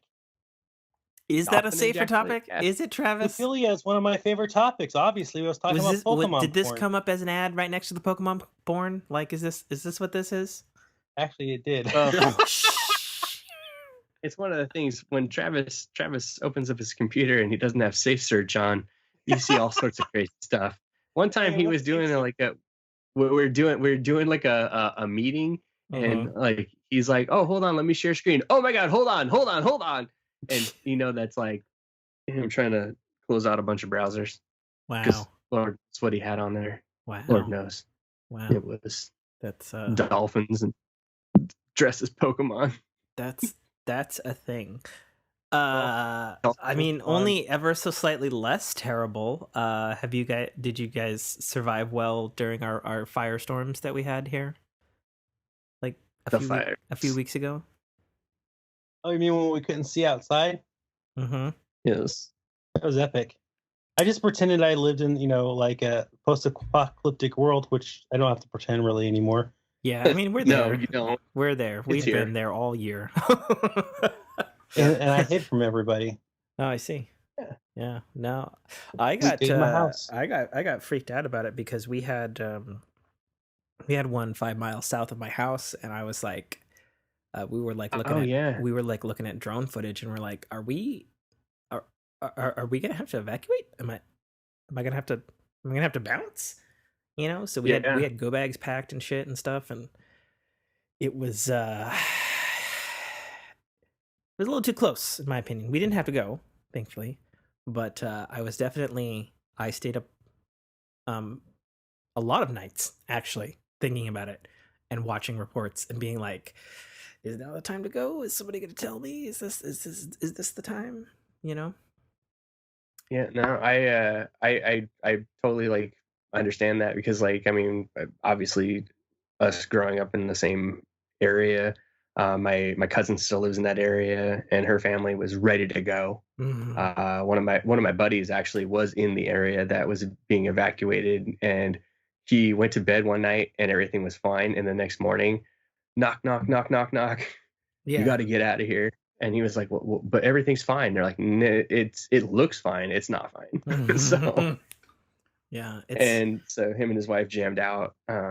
We had to closed the store down for like the week because the level was just so bad. My wife's asthma was kicking in. She needed her inhaler. She hadn't filled like she hadn't done her refill on an inhaler like for a year, and she was concerned because like what if it was really bad, and like she was gonna need it, and she couldn't, like no one had inhalers everywhere. Every pharmacy she called was like, it's 2020, and there's like people with like everybody's ailments and stuff like that have like kicked in with the fires, with with COVID and like everything else, and just like it's just she was getting laughed at by a pharmacist, and she's like, this is really this is unkind, but okay, I guess I'll just like hopefully survive through this. Yeah, I mean it's crazy. I mean, when I was packing up, everybody knows on the show, and you guys probably know or remember or don't remember, it doesn't matter. I'm allergic to like a fuck ton of food, so I take a lot of things for that. And I was like, oh shit, I should have a lot of this. I should have more than what I'm packing in my bag here. Like I don't have a supply of it, so to speak, because I'm like, I was just looking at like a horrible person spiraling down the rabbit hole. Like, oh, I'm looking at the reports like, oh, people are displaced for like months. Okay, cool. I'm thinking like, shit, how am I gonna get this stuff? And and I'm saddened by the fact that you were not prepared. Well, Greg, there's this thing called COVID, and there's this thing called economic pandemic depression. So no, I understand. The fact that we're all doing as well as we are doing is good, considering it's not the fires, it's the pandemic. If it's not the pandemic, it's the killer bees. If it's not the killer bees, it's fucking rioting and looting in the streets. If it's not that, it's fucking, it's something, Tim, I got an important question. It's driving me. So you were packing up in case you had to leave, and you have all these allergies. Yes. Because you have a lot of allergies to foods and stuff. So you had to pack up what foods you could take in case you leave your house, in case your house burns down. No, I'm packing up medicines. So if I needed to eat, Dinty-Moor or some shit, I could bear with it for a couple of days. I mean, you could have just bought a bunch of Rockstar and Pepto-Bismol. Yeah, dude. You could have rocked it out. Because that's what I just want my listeners to know. Tim does not endorse podcasting and having the Schlitz and popping some Pepto-Bismol and a Rockstar. It's not a good combo. It was a mistake. I regret it. Don't do it, kids.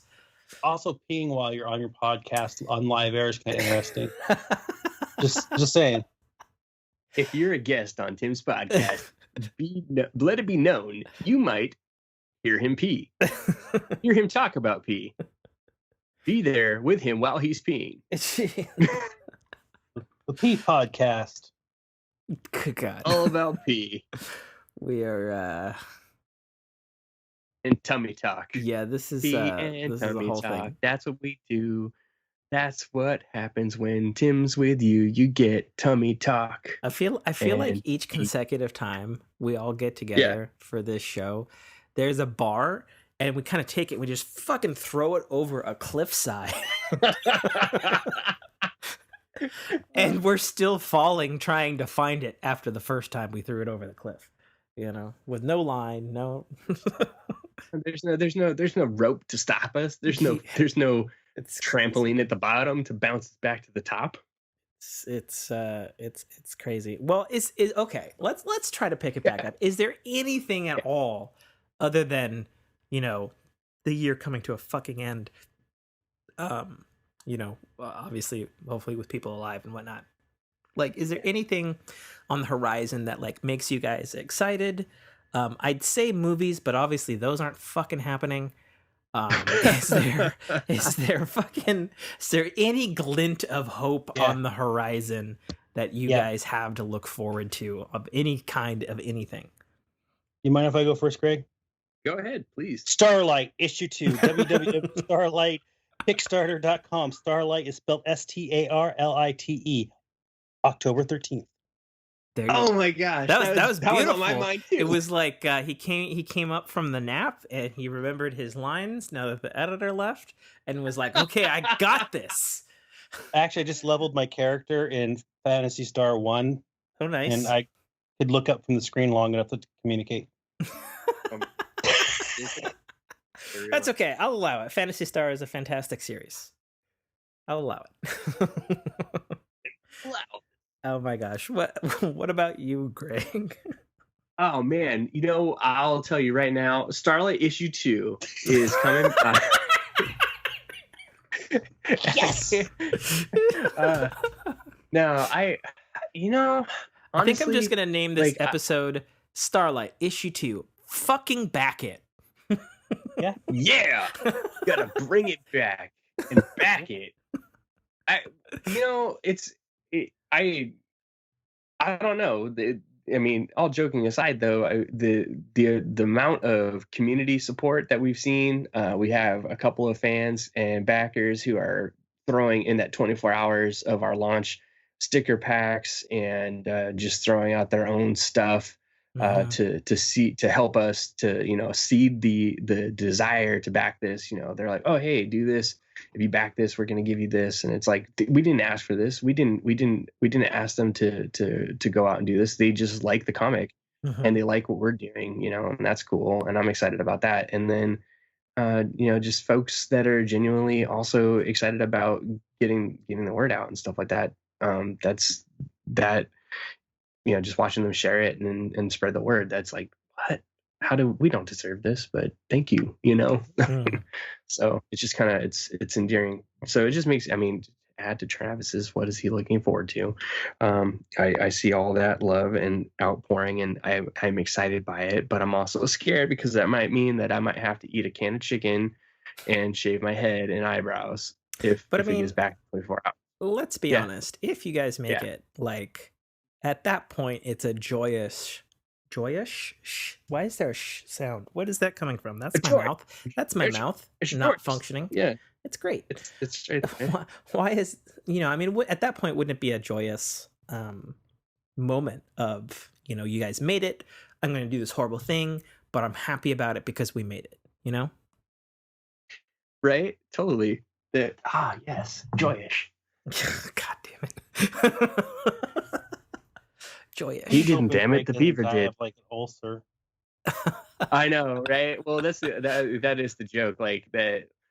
So Travis has got his other thing going on, and I've got my over the last week and a half, my stomach's been all wonkadoo. I've been I'm like, oh, it's a pesky ulcer. I don't have an ulcer. I don't think I do. Knock on wood. But I do these stupid food challenges. I'm gonna try to eat less spicy or weird shit that's gonna cause a crazy upset. And taste life. I mean, what happens if you just power through a baguette? Oh, dude, I would love it, but I would also hate it because afterwards I'd probably end up in the restroom, both on the floor dying, and then I would just sit in the shower stall and just be like, this is horrible, and cry. And I'm just agreeing with you because I would feel the same way. Yeah, it's horrible. My body would reject it and in multiple ways, or it would either do one of two things. It would reject it right off, within 15 minutes, or it would hold it in. It would hold it in, and then I would pray for death because within 24 hours I would just be like, everything hurts and I want to die. And then my grandma, being the sweetheart that she is, would try to cook me all the foods that she thinks would make me feel better, and make me eat them, because over the last week or so I've been not feeling 100%, and she keeps telling me that I need to eat this or that. And then today I was finally I don't feel good. Here, I'm buying this. When we went grocery shopping earlier today, I was like, I'm not feeling good. I'm buying this, and it's for my stomach. So I don't feel Oh, you feel good. Obviously, you're taking medicine because you don't feel good. And I'm like, yeah, I don't feel good. So Yeah. that's why I'm just eating like I will cook a rice cooker full of rice and just eat rice all day. Mm. You know, Rice. that's normal. That's normal, but it's not normal. It's safe. Safe. Or toast, like Guys? gluten-free bread toast. Yes. I'm about to be the David. I just realized something really important for Greg and I. Uh-huh. We have a meeting at 4, don't we? Oh shit. Do we have a meeting at 4? I don't recall, but Didn't I could be schedule one? wrong. With where? The team. Did you? Yeah, today at 4 p.m. with Brett. Okay. Well, if you guys gotta go, you I thought guys it was gotta today, go. wasn't it? I'm looking back Didn't we through schedule the. this yesterday? I don't know, dude. I'm not your assistant. I don't know the answers to your questions. Why don't you ask David? Where's David? David's not going to be there because he's at work. Didn't we schedule a meeting? I don't think so. I'm Did I looking miss through a the. meeting? Is this the part where I go, surprise? This is the meeting? It's Question mark? Tuesday. No, you said. Hold on. You had so many things of like, let's do this at this time. Let's do this at this time. Tomorrow's good. This I think you wanted to do it at 4. I think you missed the meeting. It was Tuesday. Is today Wednesday? You wanted to do a meeting on Wednesday. Today's Thursday. Yeah, you wanted to do it on Wednesday. Oh my We God. missed the meeting. We all missed the meeting. Yeah, you wanted to do it at 4 on Wednesday, but you never set it up. Oh my gosh. I thought it was today.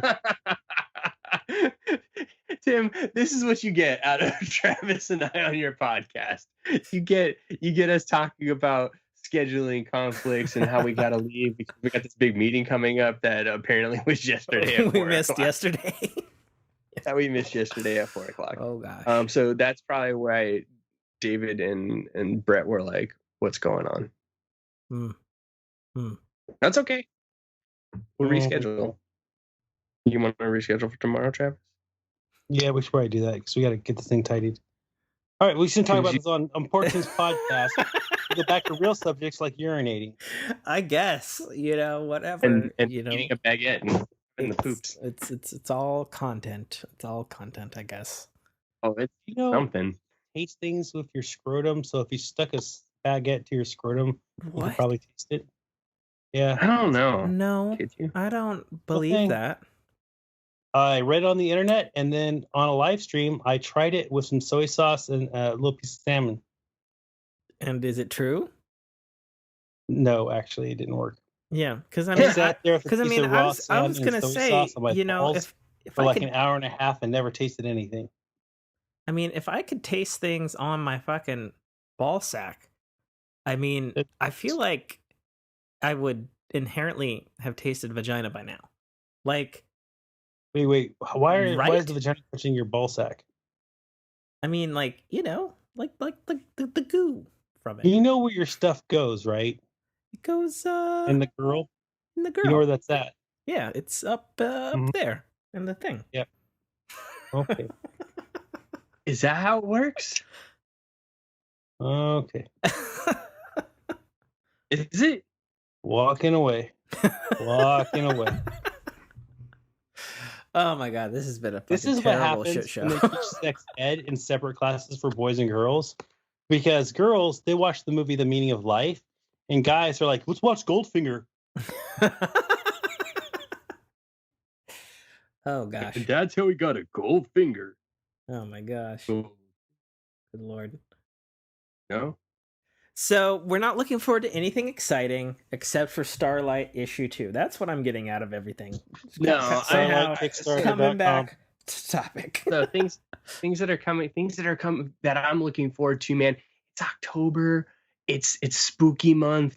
It's Halloween. There's gonna be cool stuff and ghoulish things and other things, and there's gonna be cool scary movies all on all the channels that you gotta like pay for the streaming services and stuff like that. I want to watch them all. I want to watch as many as I can because that's what I want to do. I want to watch them all, and then I'm really hoping that like Hallmark puts out like all their Christmas stuff like the day after Ugh. October ends and November begins.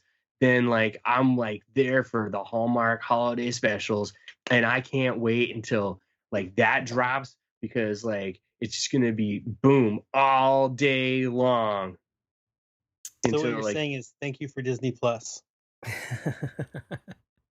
okay, here's the crazy part is like I gotta buy a new router because my house is like ridiculous, like the way it's shaped and stuff like that. So I gotta buy a new router to get through all the walls. And the only place that Disney Plus works in this house, that like the only place that I can like get it to like stream on a TV is in the bedroom. But that's the last place I really want to watch TV, right? Sure. I'll release Disney So Plus. Now, PornTube in the bedroom, that'd be fine, but Disney Plus, but not. point is I want to watch it downstairs where it's more comfortable. I can sit down with some popcorn and other stuff like that. If I'm upstairs, I'm like I'm getting ready for bed and other things like that. And I jam through the whole entire um like I don't know, just a bunch of different stuff. Like if it's Jeff Goldblum and he's talking about cool stuff, maybe I could throw that on and like fall asleep. It's kind of nice and refreshing. Wake up and there he is again. And you're like, oh. But at the same point, you know, I just want to watch Disney Plus stuff somewhere else, not only in that, not only in the bedroom. Whose service do you have? I have Comcast. Crabcat. So I have that as well, and my house is also super fucking weird with the Wi-Fi's. Yeah. And I got their pods, the Xfinity pods. And that has more or less solved the problem for me. Did it? Yeah. And how much? I mean, did it cost you an exorbitant amount of money to get those pods? I mean, do you have to rent those pods every month? No, you don't have to rent it like the router.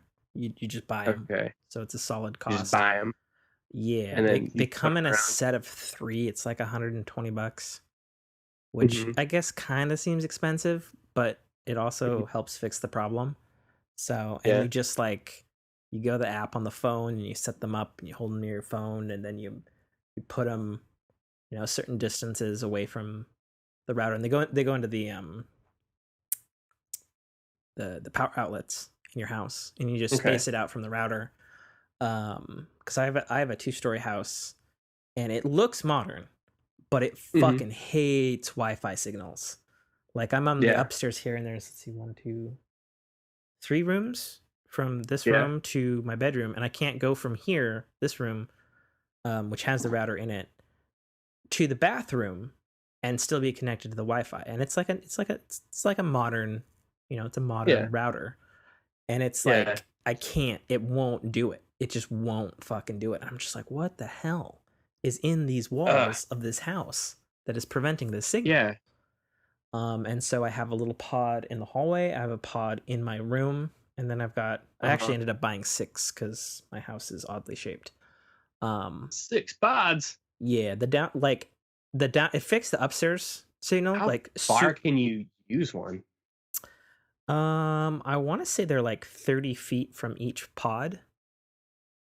And it's different than extending the network. Extending the network is something different. This creates what's called a mesh network. And it is faster than extending. And you don't have to like connect, like you don't like connect to the pod specifically, like it on your end or whatever you're watching on. It just registers it as your main network. Interesting. And now, do you have the Comcast router? Is that your only router, or do you have a different router? I know Travis is like, isn't he a tech guy though? I don't understand. I know like, he's a tech guy, but he's also the same. But he's the same guy that couldn't figure out how to. Him and Greg. He couldn't even figure out how to get on the Skype call, so I disregard him. Shots fired. Oh, snap-a-roo. Hey, my house is wired. I don't even use Wi-Fi. I mean, that's the way to go. I wish my house was the way to go. Honestly, because, like, it is the way to go. I can't leave the office where I do the podcast recording and stuff like that because I had to be on the big ass cable. To answer your question and move on to something else, because we're putting Travis to sleep again. I do have the stock Xfinity router that that came with my plan, and is the the rental fucking thing that you could charge for. Yeah. But those pods are designed to work seamlessly with that, and they do. So I would recommend for, someone who's maybe, not technically inclined to get on Skype, or, someone who doesn't write manuals for these sorts of things, it's pretty easy to set up. Dig. I mean, I can talk tech all day. Like, I love tech, but, Well, the reason that I bring it up is because, like, my uncle visited last week, and he was like, "Your network is garbage." And I was like, "I just bought a new router. If you want to help me set it up." And he looked at the new router that I bought, and he's like, "This thing is old and garbage." And I'm like, "It's literally like, it is like the step up, and it is like everything that you said to get." And he's like, "No, it's old now. It's garbage." And I'm like, "Oh my God, like 5 months ago when you visited, this was the one you told me to buy." Or not the one but it was like all the parameters hit all the parameters. Sure. And he's like, "No, you need one of these now." And it was like whatever I needed now was like $300. And I was like, I mean, that's just the technology world. Everything's gonna be outdated in 6 months by the time you buy something new anyway. I know. The only place that's not really true is game consoles, but even then, their lifespan is getting shorter and shorter. Yeah, because I guess the Xbox 360 is a retro console now. I mean, it is. I know, 15 years old. I mean, like, the Xbox One is going to be a retro console pretty soon. But yeah, I get people coming into the shop all the time. "You got this? You got this? Where's your Xbox 360s?" And I'm like, "Don't carry them," because in my mind they're not that, but I guess they are. So I started carrying some games, and then people are like, "Not the right game." What's the right game? It's the one. It's that one. Has the shop been doing well during all this COVID shit? Like, you know what? It's one of those things. It's like, if you build we're trying to do with Starlite and the Kickstarter, if you build a good base, you got a lot of people that are supportive and stuff like that. They will come out and help make sure that it lives and survives. The store, we had to pivot during the closed months and pivot back to our online sales model that Ann had done in the past. But then as soon as we were able to open the store up and with limited folks in there, obviously not like what we're before, and changed the back room and stuff like that. The back room was set up to play games and other things, and we had an arcade and everything else. Sure. We changed it into a video store for the last 3 months, and a video store look. And then over the last week, I took the week off. This is my vacation week, and took the week off to work on the store and work on the Kickstarter. And over the last couple of days, I have created a record store in the back, because a lot of people wanted to come in and look for music and movies and stuff. Because as we were talking about streaming, everyone's at home. Everyone is streaming for work and for school. Everyone is stuck at home, and they're doing these things that their livelihood, or what they're supposed to be doing is based on streaming, right? So if you have to work from home and you have to stream, that means you can't be streaming your favorite music and your movies, because your bandwidth may not be able to take that if your kids are also at home, or if your spouse is at home, or your significant other, whoever that may be, is also at home, and everyone is using the internet at the same time. We had a situation in the house where my wife was doing all of her community meetings and stuff like that, and she was doing Zoom meetings, and I was doing work meetings, and all of a sudden the internet like bogged down, and it was like, what's going on? And it was like, obviously, okay, the bandwidth is just too much. Sure. Or we're taking up too much bandwidth. Then we get a lot of people at the shop that are coming in, and they're also experiencing that. So what they're doing is they're buying all this dead media, DVDs, VHSs, cassettes, CDs, and records, so that it can actually like play a movie in the background and not worry about it bogging down their feed, or listen to some cool records and stuff. And it's also giving them something. If we get like some people that are streaming whatever, they can show it off. So we had actually a really cool surprise visit last week at the shop. John Riggs popped in, big name on YouTube, retro game retro game guy, and he popped into the shop and just asked me to do some video and some pictures and stuff like that. John, that's cool. and my wife and I have been friendly at conventions and talked and shared space and stuff like that near each other, and known each other for the last couple of years. So it was just kind of nice to have him come in and see our shop. But it was also like unexpected that the response, his like 5-minute video would garner like million, like just a ton of views. I can't give an accurate number because it's grown since like the last time we checked, but like the amount of people that have come in over the week that are like, I saw the video that John did. I saw the video that John did. Do you have this that he showed? Do you have this thing that I saw on the video or whatever? And it's just been like numerous people. But that's just weird that like, something like that could be so big in the push for people to come in. But it's also just knowing, like, having a friend come into the store and do something like that he's like, that's, it worked, So having friends talk about it, share stuff about it in their way has been keeping us afloat, because people keep coming in because they see things or check it out because of that. And just also too, just the friends that come in and have been donating things that they know, like, we're like, oh, hey, we're going to pivot and do this. And they're like, oh, this would look cool as display, or this would look cool in your store to sell. So why don't you just take it? And we've been getting some really cool donations for things like that. So it's kind of nice. And that's what's also keeping people's attention as they come by. So it's been a nice experience. As we've been experiencing COVID, where others have been having a lot of difficulty, we're trying to look at it as an opportunity for us to just lean up what we do, but also expand out a bit and find what works for us. If we're not, we can try to play it super safe, but at the same time, if we do that, then we're constantly running from the unknown, and we don't know what's going to happen. So case we're all right, Sure. We just kind of have to go. Well, I mean, you've talked about the Kent Retro Emporium, the name which you never mentioned, in Washington State, last podcast. And I made a solemn vow to come visit you and your wife at the Retro Emporium, and then also show up on one of your, I think you guys had like a writer's night or something like that.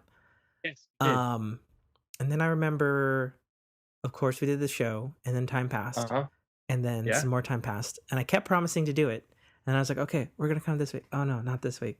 She's not feeling it. Okay, next week. Okay, not this week. She's not feeling it. Okay, the following week, and then COVID happened, and then I was like, I'm so sorry. Yeah. No, I'm so sorry. It's one of the things too, like, and Travis was a fixture at the shop, like, right? Yeah, you said he would be out there all the time. Yeah, he was coming out to do stuff for whenever we did our creators nights and stuff like that. So he would come out and lend his mentoring tips and whatnot to folks that were doing writing and whatnot, and hanging out, and he and I would be fixing stuff in the back room and stuff. So it was almost like a nice little hangout spot, right? It's kind of like cool clubhouse that get to work out of. And all, but at the same point too, it's when COVID hit, we watched a lot of our community-based type stuff. We were doing LAN parties for Halo nights and gearing up for Counter-Strike and Forza and other stuff like that on the classic Xbox consoles. At the shop in the back room, we had gotten a couple TVs and consoles and games and stuff like that so that we could do that.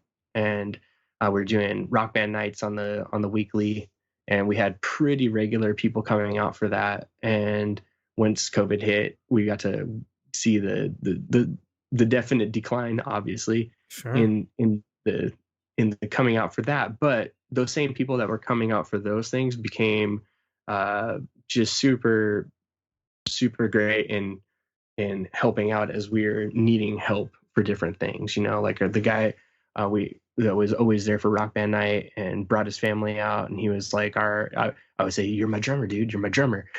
He always played the drums, and he's been totally like there in this whole entire change up for the record store area, making sure that we have crates and stuff like that to keep stuff in the back. So he's got us fixed on that.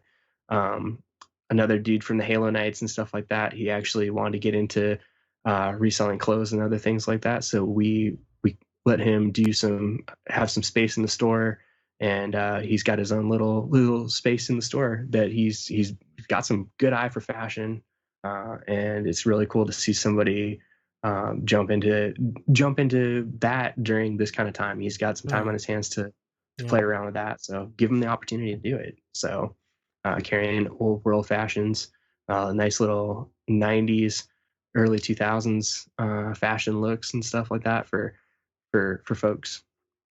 It's kind of cool, because I'm looking at the stuff he's bringing in and I'm like, oh man, I had that. Oh man, I remember that. So kind of cool. Yeah, as always, listeners of mine, if you're in the Washington State area and are near Kent, check out the Kent Retro Emporium, where you can find Greg and his wife and a cavalcade of characters. Yeah. And then for a question that I thought of to pivot it all the way back around to Travis. Yeah. Travis. As he wakes up from his nap. I have noticed personally that I've never seen someone back so many other Kickstarter projects in a single day than you, good sir. It just seems like you are like always just hunting for Kickstarter projects. Or is it just you see them and you're like, I'm in? Or are they just like all friends? Or because I swear I get like an alert like multiple times a day. Oh man, I love Kickstarter comics now. I didn't even know they existed before we started doing Starlite. I didn't really understand what they were. Yeah. Huh. And I think I have like, oh man, my Kickstarter, I'm like a super backer now. Uh-huh. Like I have a little plaque or something. Oh shit. So yeah, it's financially damaging, but whatever. I'm never gonna financially recover from this. Anyways. So like, I don't know if you know this, but we're in a pandemic. Yep. And I've been spending a lot of time at home. Yes. Oh, thanks, Alexa. Thanks for telling me that. Anyways, and getting asked to buy comics has been challenging. So, I'll be on there working on our Kickstarter. I'm like, what is this? Oh, I need this. What is this? I need this. Yeah. It's just the creativity level that's coming out of Kickstarter right now. Like, it hasn't been this good since the Vertigo label. Wow. Like, I don't know if anybody remembers Vertigo. I do. You should, because that's the label that made like Neil and those guys really famous. And it's just, people are doing stuff on Kickstarter because there's no reins on that. That doesn't mean it's all good, because I have to back some things, and when I got it, I'm like, somebody needs to learn how to tell a story better. Sure. But most of that stuff is so unique and brilliant. It feels like in the old days when you used to go to the comic book store and you'd go to the back where all like the kitchen sink press stuff was, and Vertigo label stuff. And you find, that's how I found Bone superheroes that don't feel like they're mocking anyone. What? That's how I found Jeff Smith's Bone. I don't know if anybody's familiar with that comic. It was way in the back. It's just this little thing. Like we said earlier in the show, like it was black and white pencils. I mean, it had a color cover, but I was just like, what is this white Disney character with these horrific creatures behind him? What is this? Right. And then I opened it up, and years later in several collections, and it's like, dang, I think it won Eisner Awards and shit, and it's like, you never know. Bone was so good. So that's the reason I'm you're glad seeing you read me it, by the way. Huh? I'm glad you've read it, by the way. Yeah, God, when it came out, when I was working at the shop, I was thinking about rereading it actually recently, because I was talking to I was talking to the creator of Bone. But anyway, of course you were. and I was like, oh god, I gotta revisit that. Like I like to revisit Mouse. Um, uh, just Kickstarter, man. Like if you really want unique art, unique style, unique stories, right now Kickstarter is the place to get it. Like, just go back Kickstarter projects, and as soon as I get a book done, I'm like, well, what's next? And you start learning who the good guys are in Kickstarter. Like, there's a couple of guys that are basically rocking Kickstarter, like Ron Randall, Carl Kessel, Stephen Eck. Those guys are knocking out a new comic every few months, or every other month, and it's all been great. Some of the series, Mastonic High, White Fang, those other series are doing really good. The issue-to-issue floppies are doing good, and they're really fun to follow. And it's convenient because you're getting a digital copy and a physical copy a lot of the times. Or if they're out in Australia or the UK, you still have access. Yeah.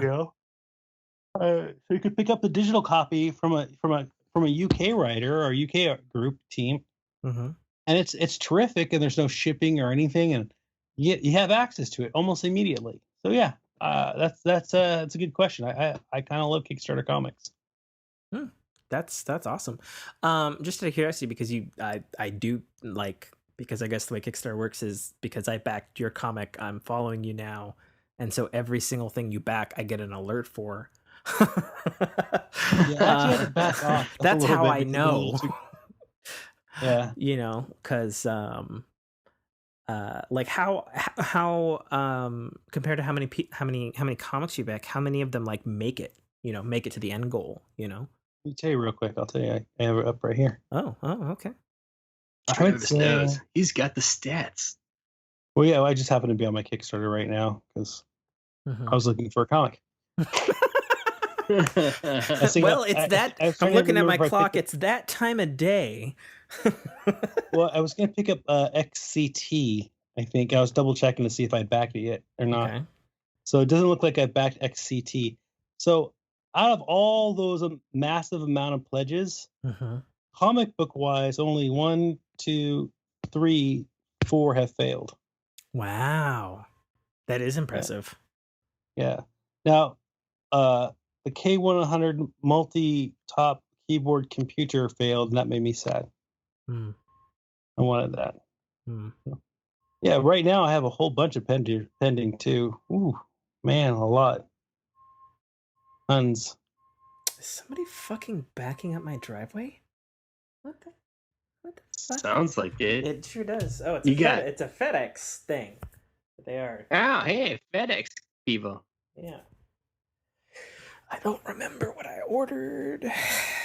Of course, it might not be. He ordered something cool, but now he can't remember. Oh, I picked up Milo's book. That's good. I'm over here buying something on Kickstarter real quick. It's what it does. It's all good. Yeah, it's all good. He got all up into Travis's Kickstarter business, and now he's like, I gotta go buy some more things. He's like, oh yeah, Kickstarter buying comics. It's time. It's my time right now, today. Yeah. I wanted to get this. I kept forgetting. He's so close. XCT Infinity issue 1. He's got 9 days left to go. And he still needs just a couple $100. He's a good guy. Sean from Australia. Oh, cool. Now that I'm done promoting their book, Starlite, Kickstarter.com. Yeah. Travis is gonna sell you Starlight. Issue 2. It's so bright. Kickstarter. Yeah. Issue 2 coming to you in 2 different covers. Oh my. It's amazing. It's beautiful. And I'll get the appropriate link and I'll put it on the link when this podcast goes live. Oh, you will. It's gonna be glorious. I will, because I check my links. He checks them. Not so subtle dig. Hey, you know what? Thanks a lot for pointing it out 28 days later. I've already said earlier in the show, I felt so bad about that. And I was like, hey, this link goes to their first Kickstarter, not their second Kickstarter, which is on a completely different fucking page. Oh, shit. Maybe I should tell them that. 28 Oh, days later. there it Hey, is. guys. There it is. Travis Webb backed XCT Infinity issue 1 now. Oh, yeah. That's the alert, boys. Do you get my alerts? Do you get alerts when I back stuff? You know, I don't actually. Really? Yeah. You can follow me on Kickstarter. You just follow Travis because Travis is cooler than me. He's a super backer. He backs everything. I mean, I wouldn't. If you got something cool, Travis will back it. If it's not, even if it's not cool, Travis will back it. Apparently, yeah, he's a mad backer. Well, you know, we've been podcasting for almost 3 hours. I think I only have one final question that came to me out of the blue. Starlite related. Yeah. You know, since we're here on the recording, do you two have any questions for me about Starlite? Did you read it? I mean, we've been DMing for like months. Yes, I fucking read it. Yeah. Well, I just figured we get that out for the audience really quickly. Oh, that's true. Did you? I 100% read it. I read it as soon as I got the little linksy to the box or the whatever the drive was. Yeah, the digital version. Mm-hmm. Yes. So give us your review, oh my. sir. Give you your what? Give us a review. Yeah, tell us what you think. Well, it was a few moons ago that I read it, and even though I was perusing it earlier, I think it is a pretty strong first issue that I think Greg hit it the most nail on the head of, that if you read it, you want the second issue almost immediately, because I think probably a good thing to say about it is I read it and I'm looking at it here and it's, you know, barring some titles, it's about 30, well, it's about 26 pages. So it's about, you know, average comic book length, you know, and I think by the time you get to the end there, I remember being a little bit mad that, you know, because when you look at it in PDF form, it says 35 pages, and then you get there and then it's just like, oh, the comic's over. Here's a picture of Travis. And I'm like, no, that's not what I fucking want. I want the rest of the fucking story. That's what you messaged me. You said, I got to the end and there was a picture of Travis. WTF. Where's the rest?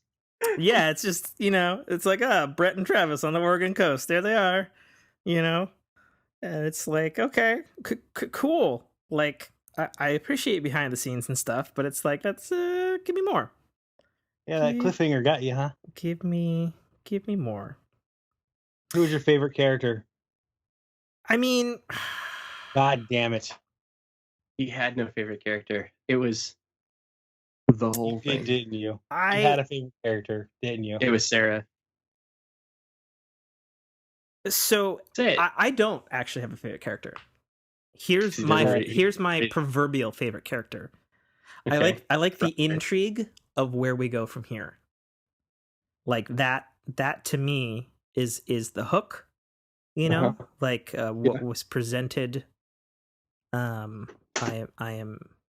am on board for whatever is going to be presented in issue 2, and I hope to, you know, I mean, obviously the Kickstarter needs to fucking go, and if not, I'll be like, yo, so how about that issue 2 anyway, though? What's up?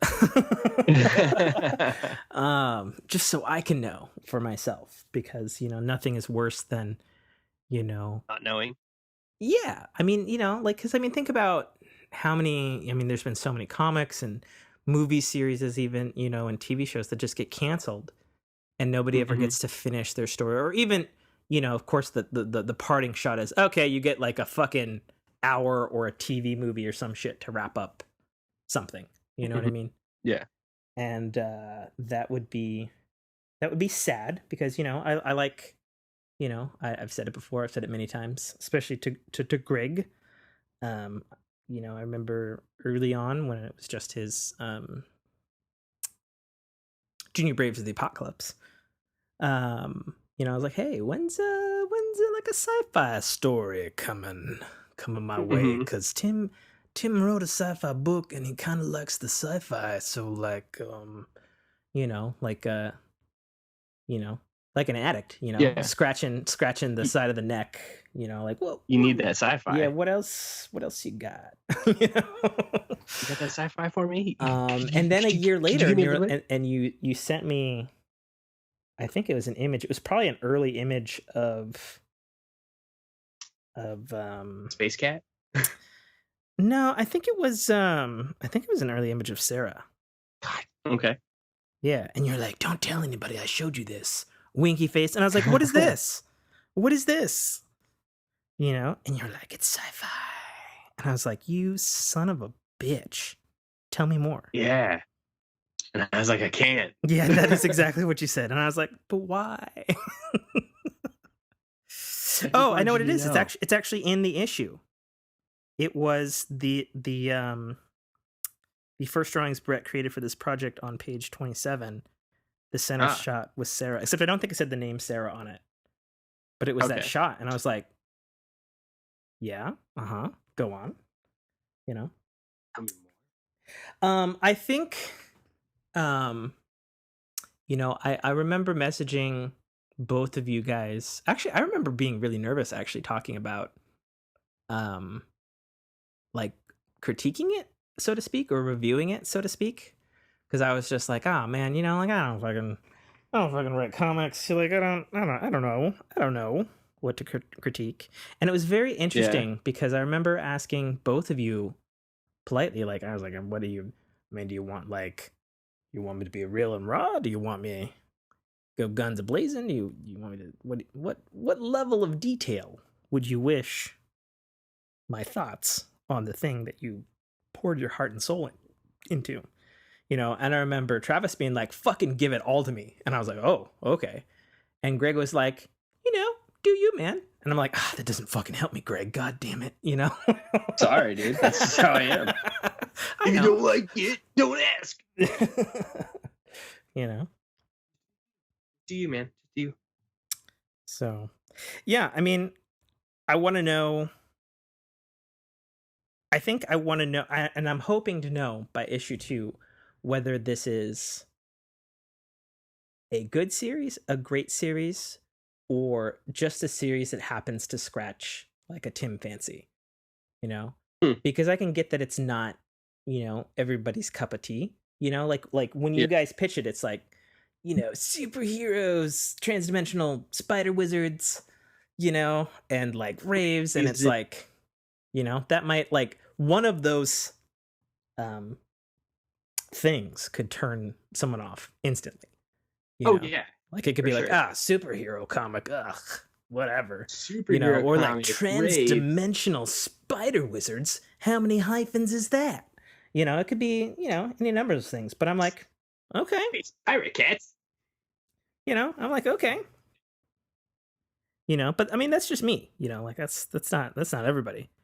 And it's true, yeah. So the litmus test for it's definitely not everybody is I attempted, since I obviously had it on my iPad here, I was like, hey, girlfriend, you want to read this comic that I've been talking about and Kickstartering about and interviewed people about? She's like, nah.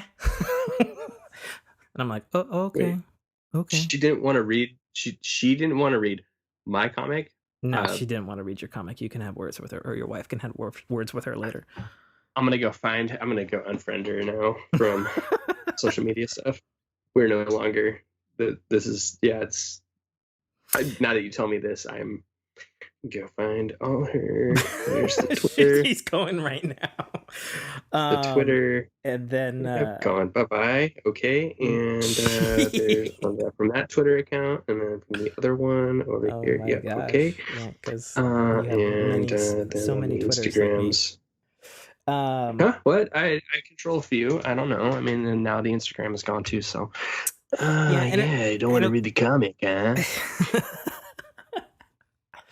And I tried to get the my co-host and coworker who also lives here with me, Brock, whom I believe he was on the last podcast with us. Yeah, I think. Yeah. I was like, hey, that Starlite comment's finally out. Like, I got it on an iPad.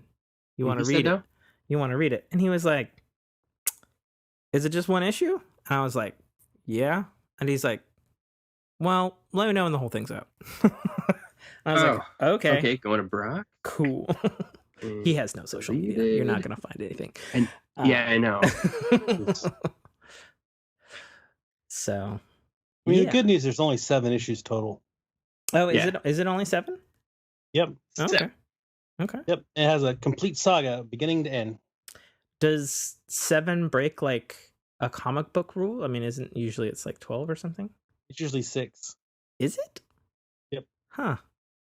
What is 7 like the 2-part series finale or whatever? No, 7 is because I didn't want to kill all my babies. Oh, okay. Fair enough. That's a writing term. I don't know if you know that, but it means that I didn't want to go and kill a bunch of scenes because I thought the story was good at 7. Oh. He really loved them, and I thought you meant like literally killing off characters. Because that's what I thought you meant, but I didn't know that was a... Oh yeah, no. It's killing scenes is the term. No, babies. His babies. His things that he's created. Yeah. They're all his babies. Well, no, I get it. We were going to kill them. We talked about it, but then we decided not to. I gotcha. Kept it all in there. And honestly, I think the series is better for it. Yeah. Because, makes it stronger, makes it better, makes it more extra. And that's what Starlight's all about, being extra. Oh, well, there you extra go. Awesome. Extra Sarah. Indeed.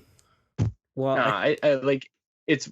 I'm here. Sorry. That's fine. I'm gonna go around a hunt. I was gonna say, like when you look at a series like this, sometimes going a little bit further, it lends itself to telling the story a little better. I mean, we could have trimmed it up, but it just really felt like that needed to be in there. It allowed for a lot more space on the pacing, a lot more art, more full pagers,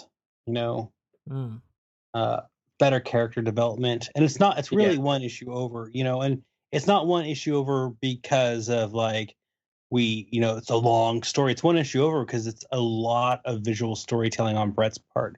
We really, one of the things we did do, and this was something Greg and I agreed to, which is I don't think we have anything over 6 panels on any page. Yeah. Really, totally not counting right now. Let's see, 1, 2, 3, 4, 5. 1, 2, 1, 2, 3, 4. It's just one of those things so we could really open up. If this was a film, we would say we were opening up the lens as much as we could. Nope, page 9. There might be it might have an extra panel in there, but point being is that we tried to limit it down to a point where the art could really be seen and not overtaken by like multiple panels that don't necessarily need to be there. Talking heads. Yeah. Try to keep it action. Brett, the ability to move the story through also with a lot of the art, because we went through and a lot of it just going through with the fine-tooth comb when it was just Travis and I, and trying to limit down some of that dialogue. And then when David came in, going back through and doing some similar things and seeing how that pacing and structure worked out. Some of that dialogue changes, they came about like looking at like, okay, through the lens of, if you can tweet this, then it's okay. I mean, trying not to clutter up a word bubble with extra words. Cool. Well, I think that brings us to the end of Greg's 3rd guest on the Fork in Your Ear podcast. Travis's 2nd. Obviously, David bounced earlier in the episode, and then things really just went fucking way downhill as soon as he left, almost immediately. As soon as David left, he's our moral compass and our definite like babysitter. We went off the rails. Oh my god! I mean, I didn't have a co-host either today, so so it goes. So yeah, You got stuck with Travis and Greg. Travis playing video games and Greg rambling. You're rambling. Meandering through. I'm peeing in a bottle, whatever. Peeing in a bottle over there. I'm talking about eating a chicken and doing God knows what if we make all this money. And the funny thing is, like, I mean, you asked the question, like, what happens when we make all this money? It all goes to the production of the book. It doesn't really go to. I mean, Travis and I don't really. We're just make these books. We want to make this product for the people who are interested in it. We're not doing this because we want to like make tons of money. we want to just create a cool book. Sure. Tell a story. Sorry. Well, hopefully you guys get to fully communicate that story after the second issue is funded all the way through to the 7th issue, and you can communicate that story to the world. And you're going to keep having us back every issue. I mean, let's be honest, probably. Let's be honest. Because, if you don't, the Kickstarter is probably not going to be a success. I'm just the podcasting Stan Lee over here, I honestly believe that it's sometimes it's the reach. Sometimes it's like you said, it might not be everybody's cup of tea, but somebody out there, this is their jam, or they know someone that also likes something similar that's in this bubble, right? So we've got superheroes, we've got transdimensional space fighter wizards, space cat pirates, and we've got a grouchy old man. And somebody in there is going to love one of those things, and if you like one of those things, then this is definitely up your alley. So we're trying to get it in as many alleys as we can, or up those alleys. Yeah. Sure. And you, Tim, are helping us do that by facilitating these awesome interviews, reading the books, and getting the word out there with us and for us, and getting it into people's alleys. Keep getting it into their alleys. It's entirely true, and secretly helping out on Kindle versions as well, because I remember Travis reached out and was like, "Hey, does this work?" And I was like, "No, it doesn't." And he's like, "Shit, I gotta figure that out." I know. He's like, "Shit." Damn you, Tim! You gotta say that on the air. Hey man, he's been helping us get better. I mean, without failures, you never really know what true success is. And that's honestly a truism. I mean, we've done nothing but fail into these things. Each one of us that's worked on this project has lucked into different things by failing at something else, and this is just another example. Yes, the last run of this Kickstarter wasn't super great, but as we were starting to hit our stride, we started to realize the things that we were doing wrong, and we're just going to roll that into this one and make it better. And without the help of people like you, Tim, pointing out those wrongs, we would never know what we screwed up on. So we thank you. Yeah, I mean, it's entirely true. Just tell us earlier. Just tell us earlier next time. I'm so sorry. How many times do I gotta say I'm sorry? No. I mean, I was sorry on a lot of fronts, like these last couple of months, because like my regular paying job, because this fucking podcast just costs money. It doesn't earn me anything, You're not making tons of money? Fuck no. Why are you doing it? Why are you doing this? I don't know. Dude? I've been doing it for over a decade. I've been doing it over a decade now. I don't know. I guess I just can't stop. I don't know. You love it. On some level, I guess I do. And you like peeing in jugs. I mean, I guess. I mean, something. Fuck, I lost my train of thought, Greg. I had a thing that sounded really good in my head. And I was like, oh, that's going to be a perfect note to end on. And I don't fucking remember it now. Oh, okay.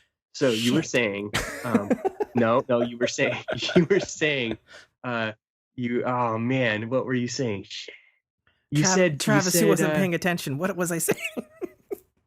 What? I'm sorry. I was playing my game again. Yeah, no, it's okay. We're just fucked at this point. I'm getting tired. You said if it wasn't for doing these things, and you do these things because you make all these you got all sweet about it, and then I was like, yeah. And then I thought of the thing. I don't remember the thing now. Oh man, The Thing is such a good movie because it's like, you sit they're there doing it. and They're you don't know. supposedly doing a new one again. Really? Yeah. Another new one? This will be the third new one? Yes, it will. Because because John Carpenter's Thing is the one everyone loves, but it's also a remake. So I mean, it's like, yeah, I mean, like, and then there was the other one that came out like a couple years ago, but nobody really watched, and apparently it's supposed to be pretty good. Yeah. And then there's the video game Thing, which is like a sequel to Which he the also Thing. did. Yeah, and then there's another video game Thing, so lot of- that's also in canon. So then, Yeah. but this would be the fourth thing, because like both of the games play out like movies. I said Greg's the secret thing- word, which was horror property. And I triggered Well, him. the Thing is, it's a great thing, and you never know who the Thing is, and it's always continuing to replicate. So it's one of those things that you just don't know, and where it will go, and how it will grow, and where it'll end up on the show, and how it did, and what it did, and where it is. And now he's I tell Dr. you, Seuss kid. again. Okay, well, That's what I do. If we're gonna talk about pee, we're gonna talk about poo. And what rhymes with that, Greg? I'm looking at my shoe. Does shoe rhyme with poo? What? Oh. Okay. Well, we've gone up. We've gone to the bottom of the barrel. We've gone back up, and we've fallen right back in. So I think that's as good a time of any to clear out once more for the kids listening and at home. Starlite issue 2 Kickstarter on. Somebody say your website. StarliteKickstarter.com.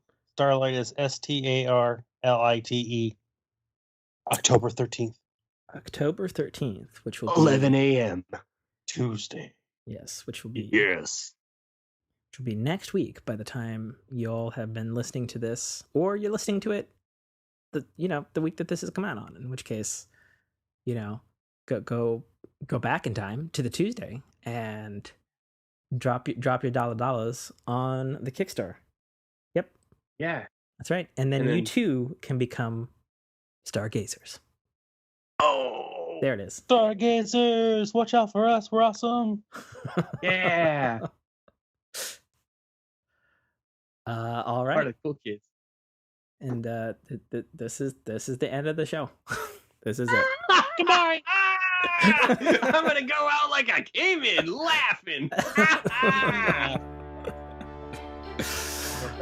Thank you for listening to a Dynamic Works production podcast.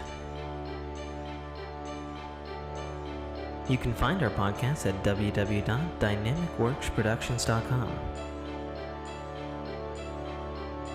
Feel free to email us at dynamicworks@mac.com.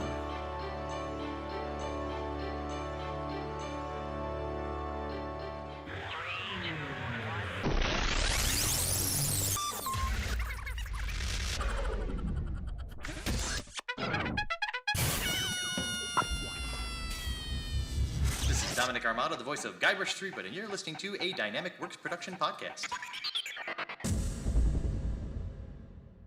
The Citadel, Arrival, is the first installment in a series of epic science fiction short stories reminiscent of the Pulp Fiction style. It's a fast-paced story that will take you through twists and turns that you will not expect, until they are thrust upon you with all the force, excitement, and chaos of a plasma cannon blast. The story follows Katarl, a nobody cog in the working wheels of a futuristic society run completely by Megacorp, a corporation that carefully runs and manages the lives of the people living under its sphere of power. On one of Katarl's few and far between days off from work, an outing he had hoped would be fun and relaxing turns into an explosive adventure that drags him kicking and screaming into situations and challenges that will make him question every aspect of his life. Watch this colorful tapestry unfurl as Katarl and his newfound allies find their way through this classic, yet oddly surprising tale of good and evil, where nothing is quite what it appears to be. That's The Citadel, Arrival by author Tim K. Trotter, available right now on Amazon Kindle Store and iTunes iBookstore for only $2.99.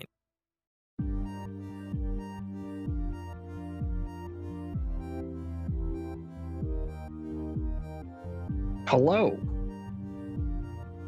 Hello? Oh crap, you can't hear me. Oh god. Oh god, is it working? Hello? Are you there?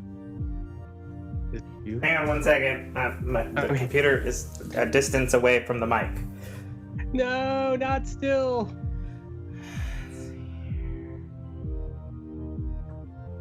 We should be getting a Travis shortly. And David, he's added in here, but I don't know if David's actually in the thing. I told Travis to go to the actual thing.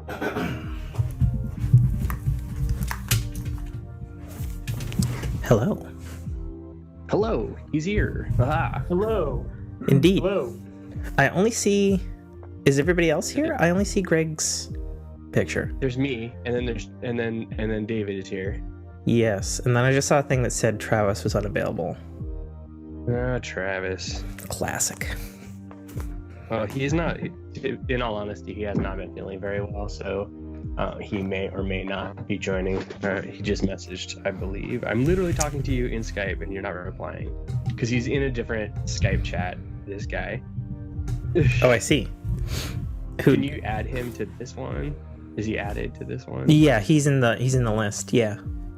Well, I can't see that he's in. I can't see him in here. Is David in here now? Can you speak up, David? David is, but Travis is not. Yes, can you hear me? Yes, I can hear you. I mean, I can try calling again. Yeah, try calling him again. Okay, hang on 1 second here. He's messaging me directly to me, not to the podcast. Of course he is. Of course he is. Oh, Travis, you techno whiz nerd. Doesn't he? I know. No, I mean, don't come say on. It, don't say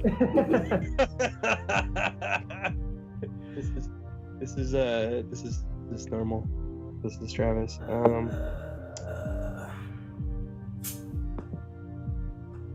Except the fork. It's the fork in the ear. Yeah, fork in the ear podcast. Yeah. Yes. Hey. In Skype. On Skype. My ad. Where's the ad Chat. button? The hell did the ad button go? I don't know. Oh, there it is. There it is. Okay. Okay, he's being recalled.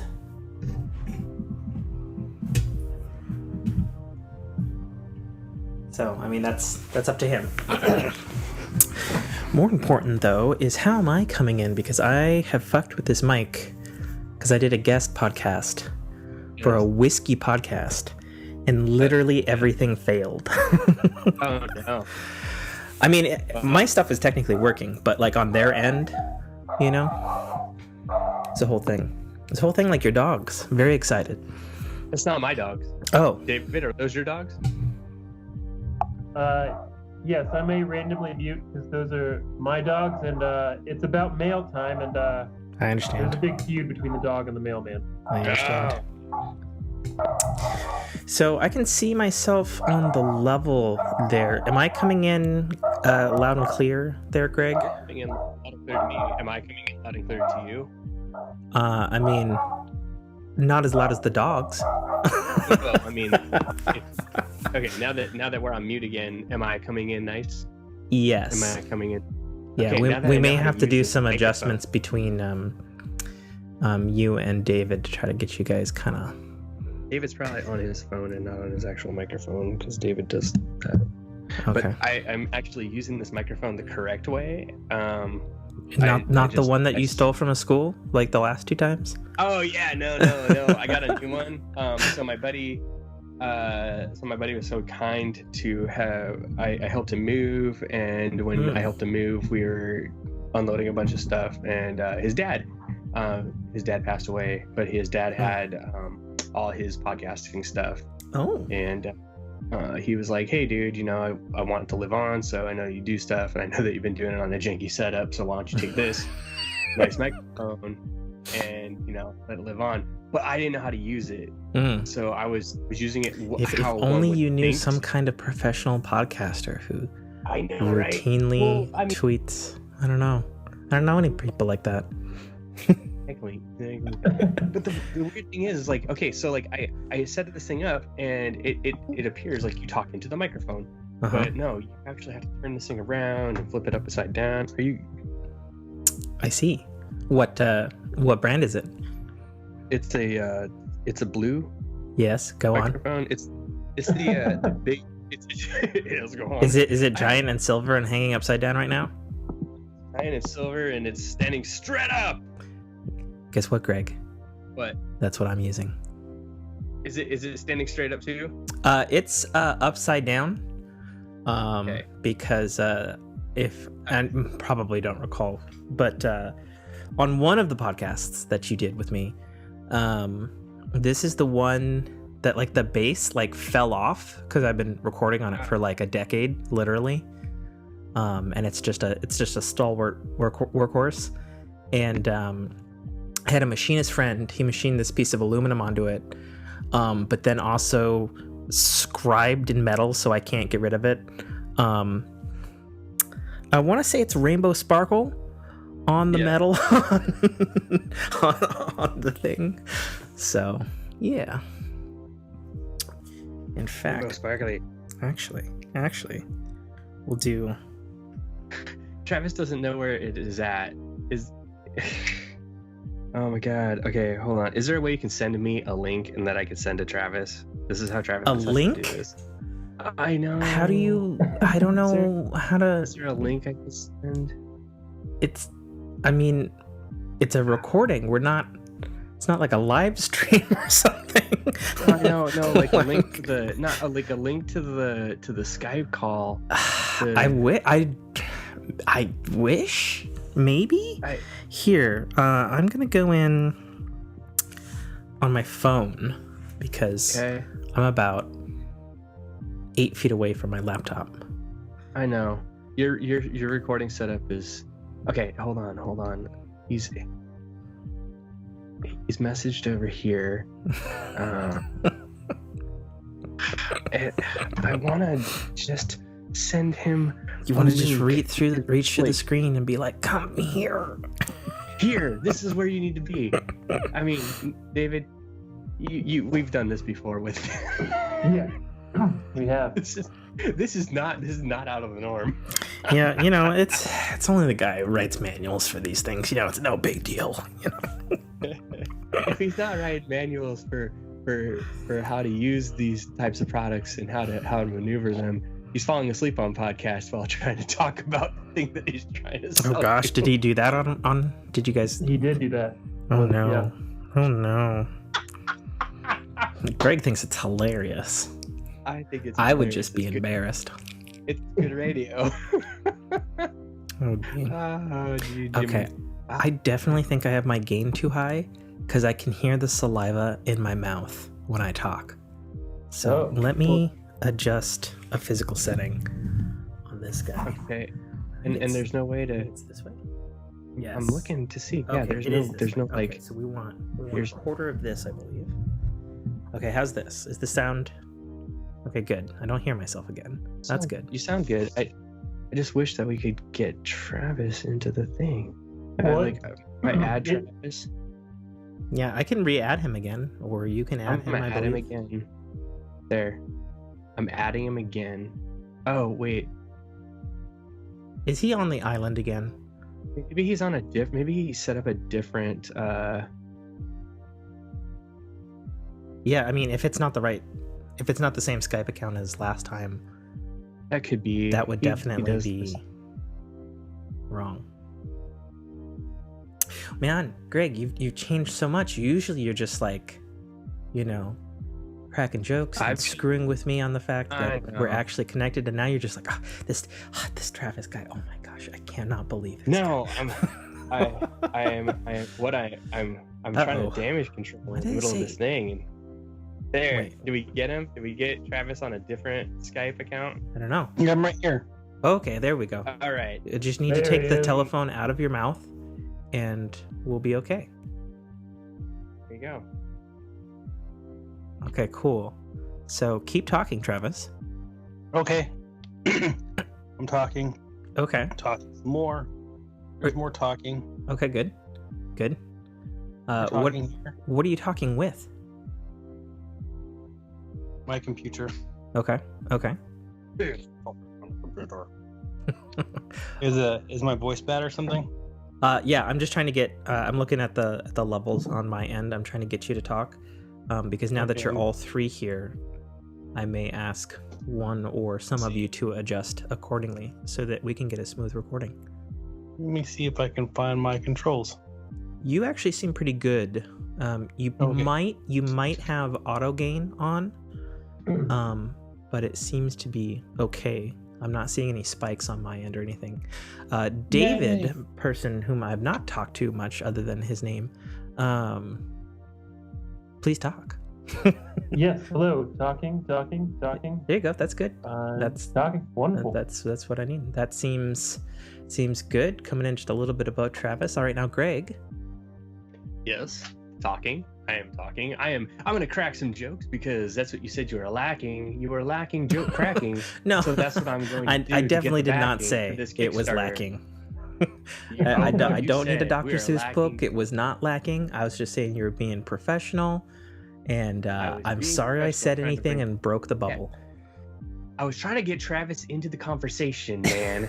He was missing. He was off on an island of Travis Webb, out adrift, and I had to throw him a lifeline. Are you because I on the couldn't island find again, him. Travis? No, well, I'm on the peninsula now. Oh, okay. Well, close enough. It is an island if you knock off the part that's holding it to the state. Indeed. Oh, we. Nice. Oh. Sorry. This is great. Oh my gosh. I was like, this is actually cool. This is cool. I feel like either somebody's cell phone or somebody's playing a Game Boy game. It's great. It was my Switch. I turned it on. Oh. I I like, mean, these guys a are bored. modern Let's Game start Boy. playing Let's be Phantasy honest. Star. Let's be honest. He's super bored. He's gonna lose track of what's going on. Oh, is he? Okay. Well, Uh, we'll see if that remains true. So, is there any particular things, since we've obviously done this a couple of times before, is there particular things that you guys want for sure talked about on the show? Like in regards to the Kickstarter and all that sort of stuff?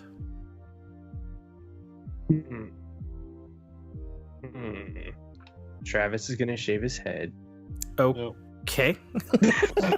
No, You guys keep doing these things that I don't think anybody's asking for. no, people are asking for him. They're just not asking for him with words. Oh, Well, I people are asking for them, but people are in Greg's head. see. It's a TV show right there. Yeah, but I mean, no, somebody dropped off this whole entire can. We're gonna talk about that. The can of the chicken, and yeah, that I'm. Okay. Yeah. So we're going And to then talk about a Travis- can of chicken. We're not going to talk about a Kickstarter relaunch. We're not going to talk about No. Kickstarter, if we fund over $4,000 Uh-huh. in 24 hours, I will eat this whole canned chicken out of the can and into the man. Okay. And Sounds really weird.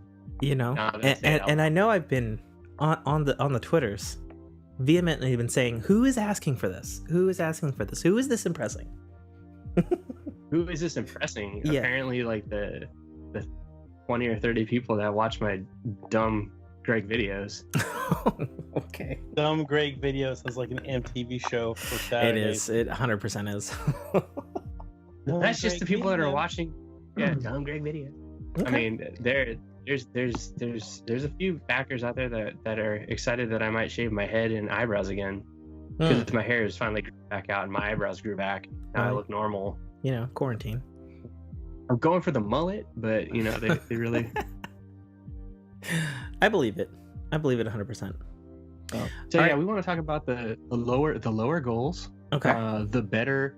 We have some new tiers that we're going to introduce. This 24-hour challenge, the 24-hour backer type, I guess early bird specials and stuff like that Mhm. that have been put together. We've got Let's see, Travis, what is it that Brett just added in? Is that print specials? No, we can't talk about those yet. Oh wait, okay. those ones, yes. Mini print specials. Okay. Yeah. Yeah, we can talk about those.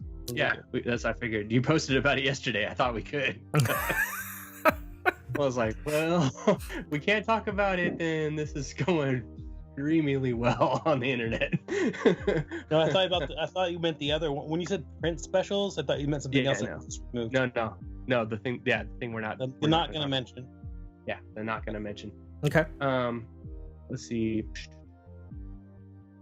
I know David's been going through the Kickstarter stuff most recently. So is there anything that we haven't said we're gonna talk about? Yeah, I mean, as their editor, it seems like you would be the person to rein these yahoos in.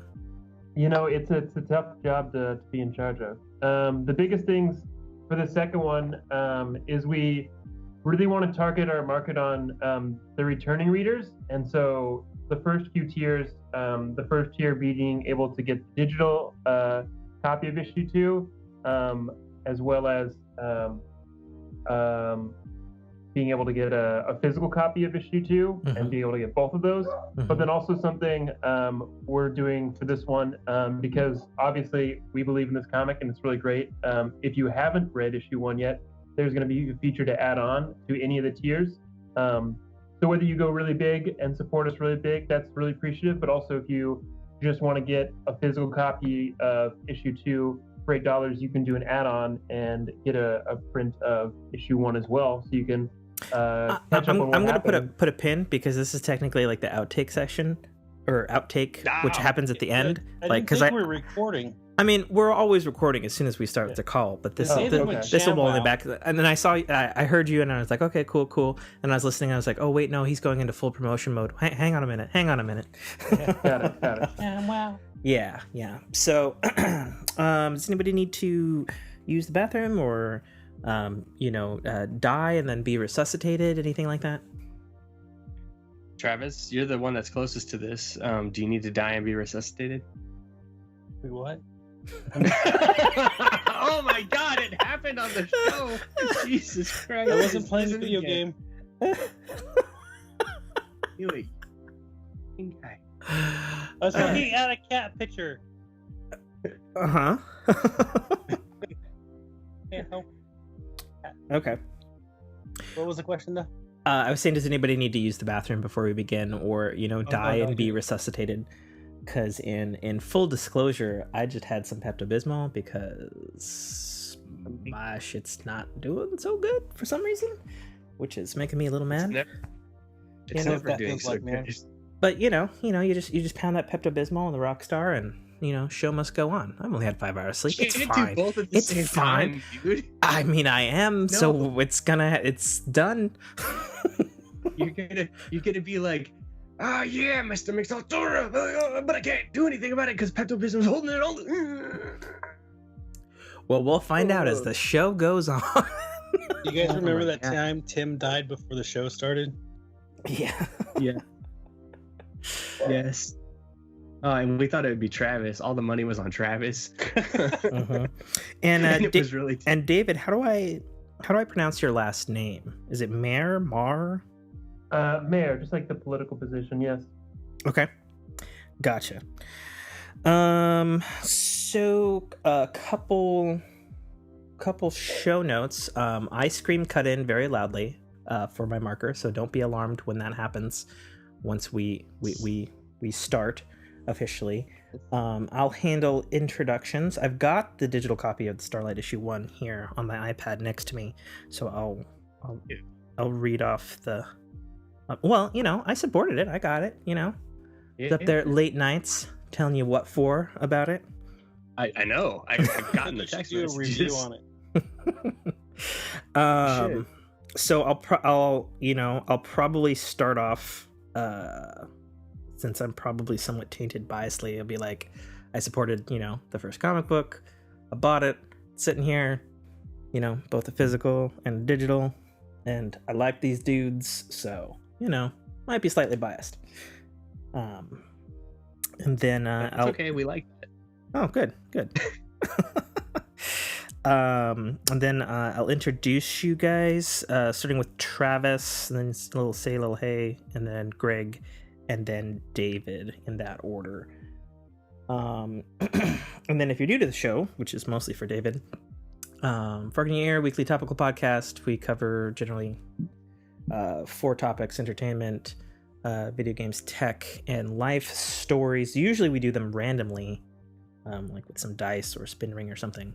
But I don't have that with me, so we're not going to do it randomly. We'll just start with entertainment and let it go free rolling from there. But if you don't have anything to choose from, you can't say free rolling. That is true. Gotcha, Tim. Gotcha. As usual. Yeah, I think that basically... Oh, and then we only have 2 rules on our show, David. We don't ever discuss religion or politics. Just good podcasting 101, keeps everybody cool and whatever, and swearing is a-okay. But other than that, anything goes. Got it. Okay, so I'm going to scream really loudly with a cut-in, so don't be alarmed, everyone. Cut in! Indeed. It was heartbreaking. Cut? So I'm cutting here. Sorry, folks. Yes. The Rockstar and the Pepto-Bismol was a mistake, and I have to leave the microphone very quickly. I promise you, I shall return. Apologies. Yep. All right.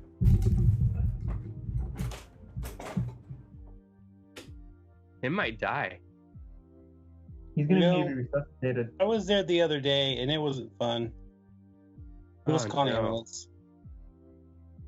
I think the Pepto-Bismol and the Rockstar was a bad way to go. Yeah, Never a good combo.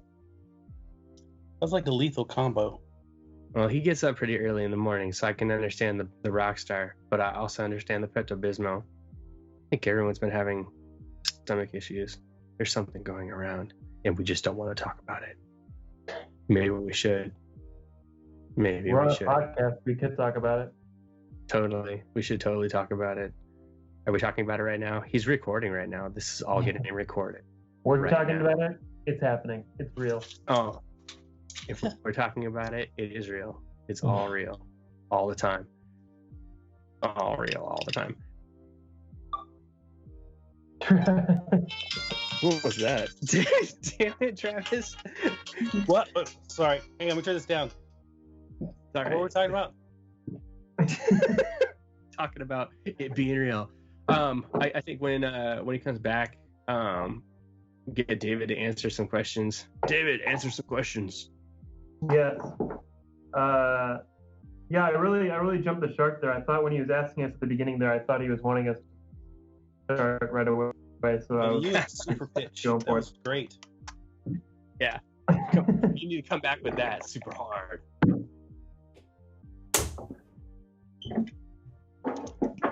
Yeah. Oh yeah.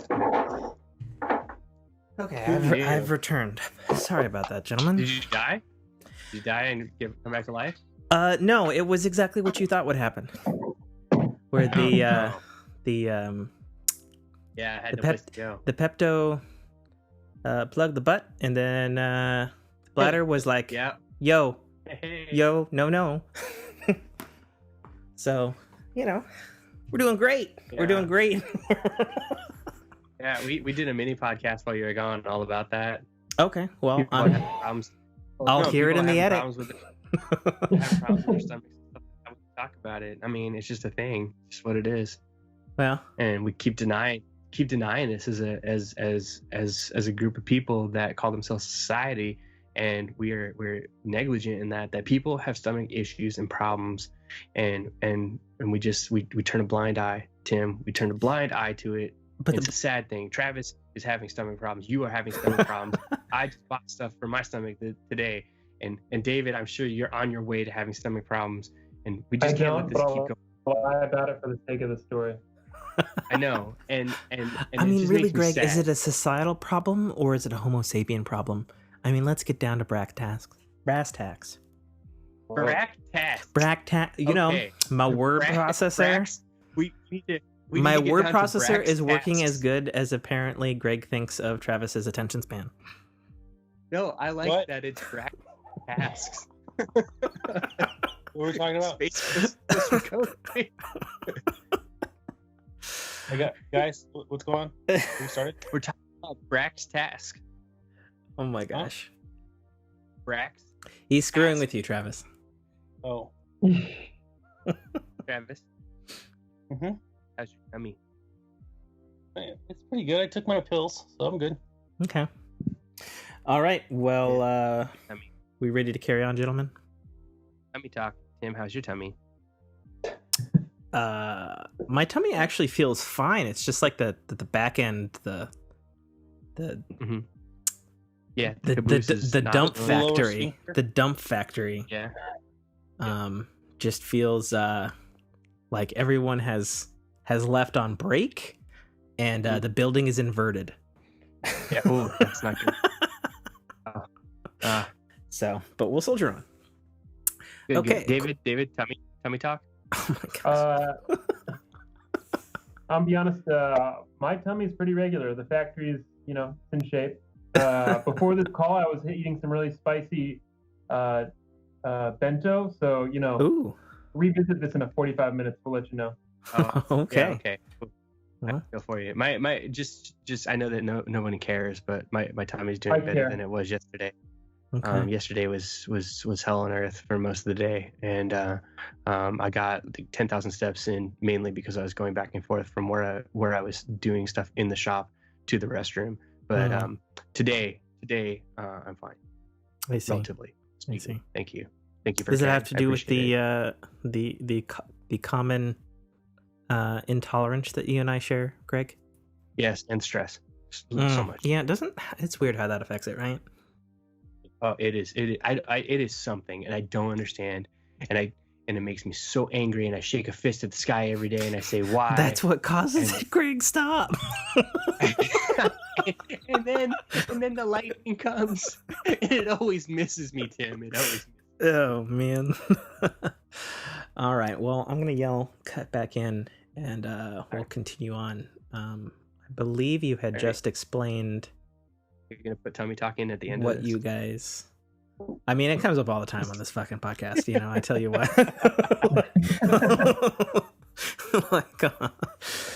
So we'll see.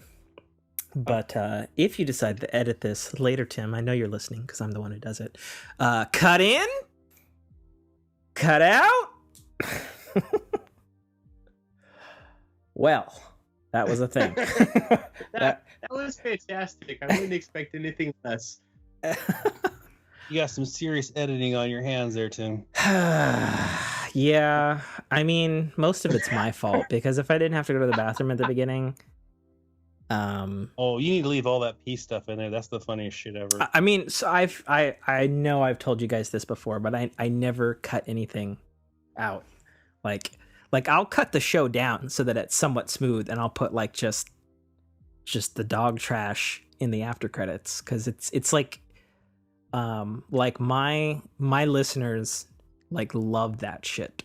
Like I did a couple of podcasts this year prior to COVID where I had a mic in my work van, and because Brock is also my work partner, and we were like driving to like fucking Long Beach or whatever, and Oh boy. and we're just doing a show, and it all of the fucking rickety things of a truck and a noise, and like I wasn't sure how it was gonna do, and then I got requests to do more of that, and I was like, what? You like the crap audio with the fucking bumps in the road and the thing in the background going shika shika shika shika shika, like, and they were like, yeah, it's like you're there, man, and I was like, okay, so we did a couple more. I even tried to make it, which was probably my mistake. I tried to make it professional. Like I got an adapter for because I have a blue Nano, which is the much smaller version of this silver big boy here that you're also using, Greg. And I mounted it to the dash, and I had it hooked up to an iPad, and it somehow did not do as well as just recording from an iPhone, like just a stock Garbage. iPhone. And I was like, that's fucking ridiculous. I cannot believe that. I'm so mad. You know, so it goes. So if your listeners like the crap, what you need to do then is to do your intro and then do your outro and then just play the rest of this podcast. Like that should be your cut for this episode. You just do your intro. Say, thanks a lot for joining us. This is going to be an episode about Starlite. We're going to talk about that shortly. Oh, and gosh. then do your outro and then just boom. And then it's just like, and then you're like, oh, and for everyone that likes the your outtake, whatever, here you go. And then it's just this whole entire podcast. See, that's funny because usually, you know, like when, you know, I'm like saying this is the end and it'll probably end on a fade out with your laughter. Like it will probably come in on.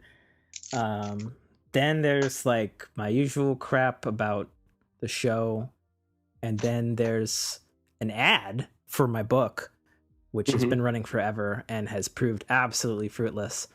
I don't even know why it's in there anymore. It's probably just depression at this point. And then there's like, it's the intro music that I use for the show, but it's like a different take of it that's like super chill, and then I do that on a huge fade out, so that's not overly annoying, and then I just do raw audio for the outtakes, generally speaking.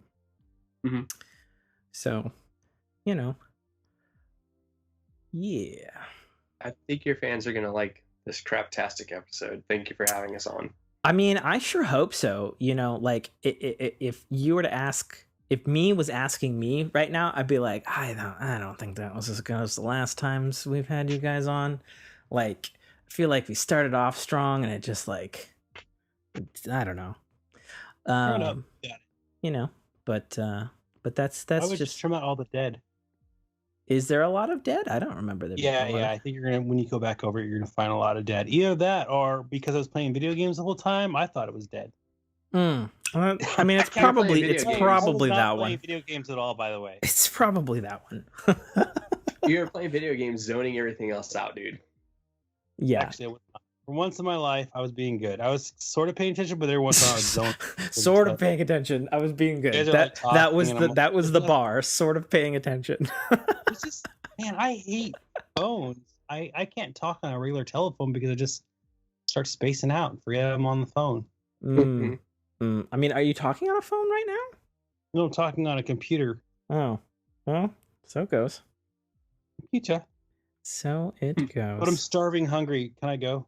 Yeah, you can go, Travis. Thank you, Travis. Thanks. I'm so hungry. Thanks for coming on and you know, helping to promote your book, and I'll get it out edited in a somewhat timely.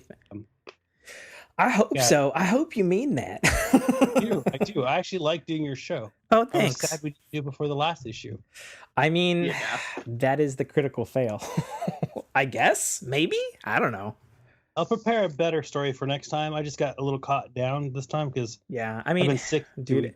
It's happened to everybody. I mean, when COVID hit, I didn't podcast for like 3 months, and people were like, "Where are you?" And I was like, "I'm at home, being scared and depressed.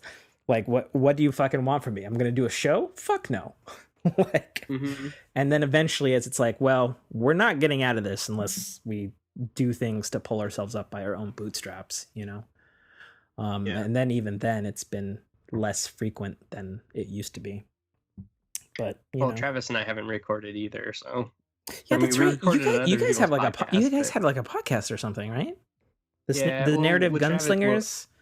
Yeah, but it kind of sucked because, like, with Travis being sick the first round, with the COVID, we couldn't really record because it was just like he was going through all the like trying to get better, and then we started to do the Kickstarter for the last round of the Kickstarter, and we probably could have recorded, but it was just like our focus was hyper focused on the Kickstarter, and then this round we talked about trying to jump in and do this, but it just wasn't working out with Travis getting sick. Yeah, it was like, okay, well, can't really like try to do this like recording stuff while you're not well again.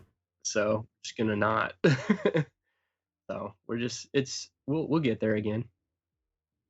Yeah. Yeah. But, Yeah. COVID's been kicking the shit out of me, man. Yeah. I'm sorry to Yeah. hear that. Oh, Yeah. it's not too bad. I've been on the COVID diet, so I'm down to like 230 pounds Oh, okay. from 300. Oh, I don't remember you being that. No, right before COVID hit, I gained a little bit. Nibble? I don't know. I was trying to be polite. I was tiny. So, Okay. Well, all right, you know. I'm gonna let you guys go because I'm so hungry right now, dude. I got a headache. All right, dude. All right. Later. Get better. Later, Travis. I'll talk to you guys later. You're the best. Bye, Tim. Bye, Travis. Oh, no, I don't know how to hang Nope, up. you don't know how to do it. click on the It's red Skype. button. You should write the Okay, I got it, manual I got for it. it. Yeah. Okay. Oh, hey, Tim. Yes. You know, I want you to know that I would be honored to have you as a free intern for me to go get my donuts too. I mean, is that a compliment? You know, because I co-own a company, and that seems kind of like a bitch move.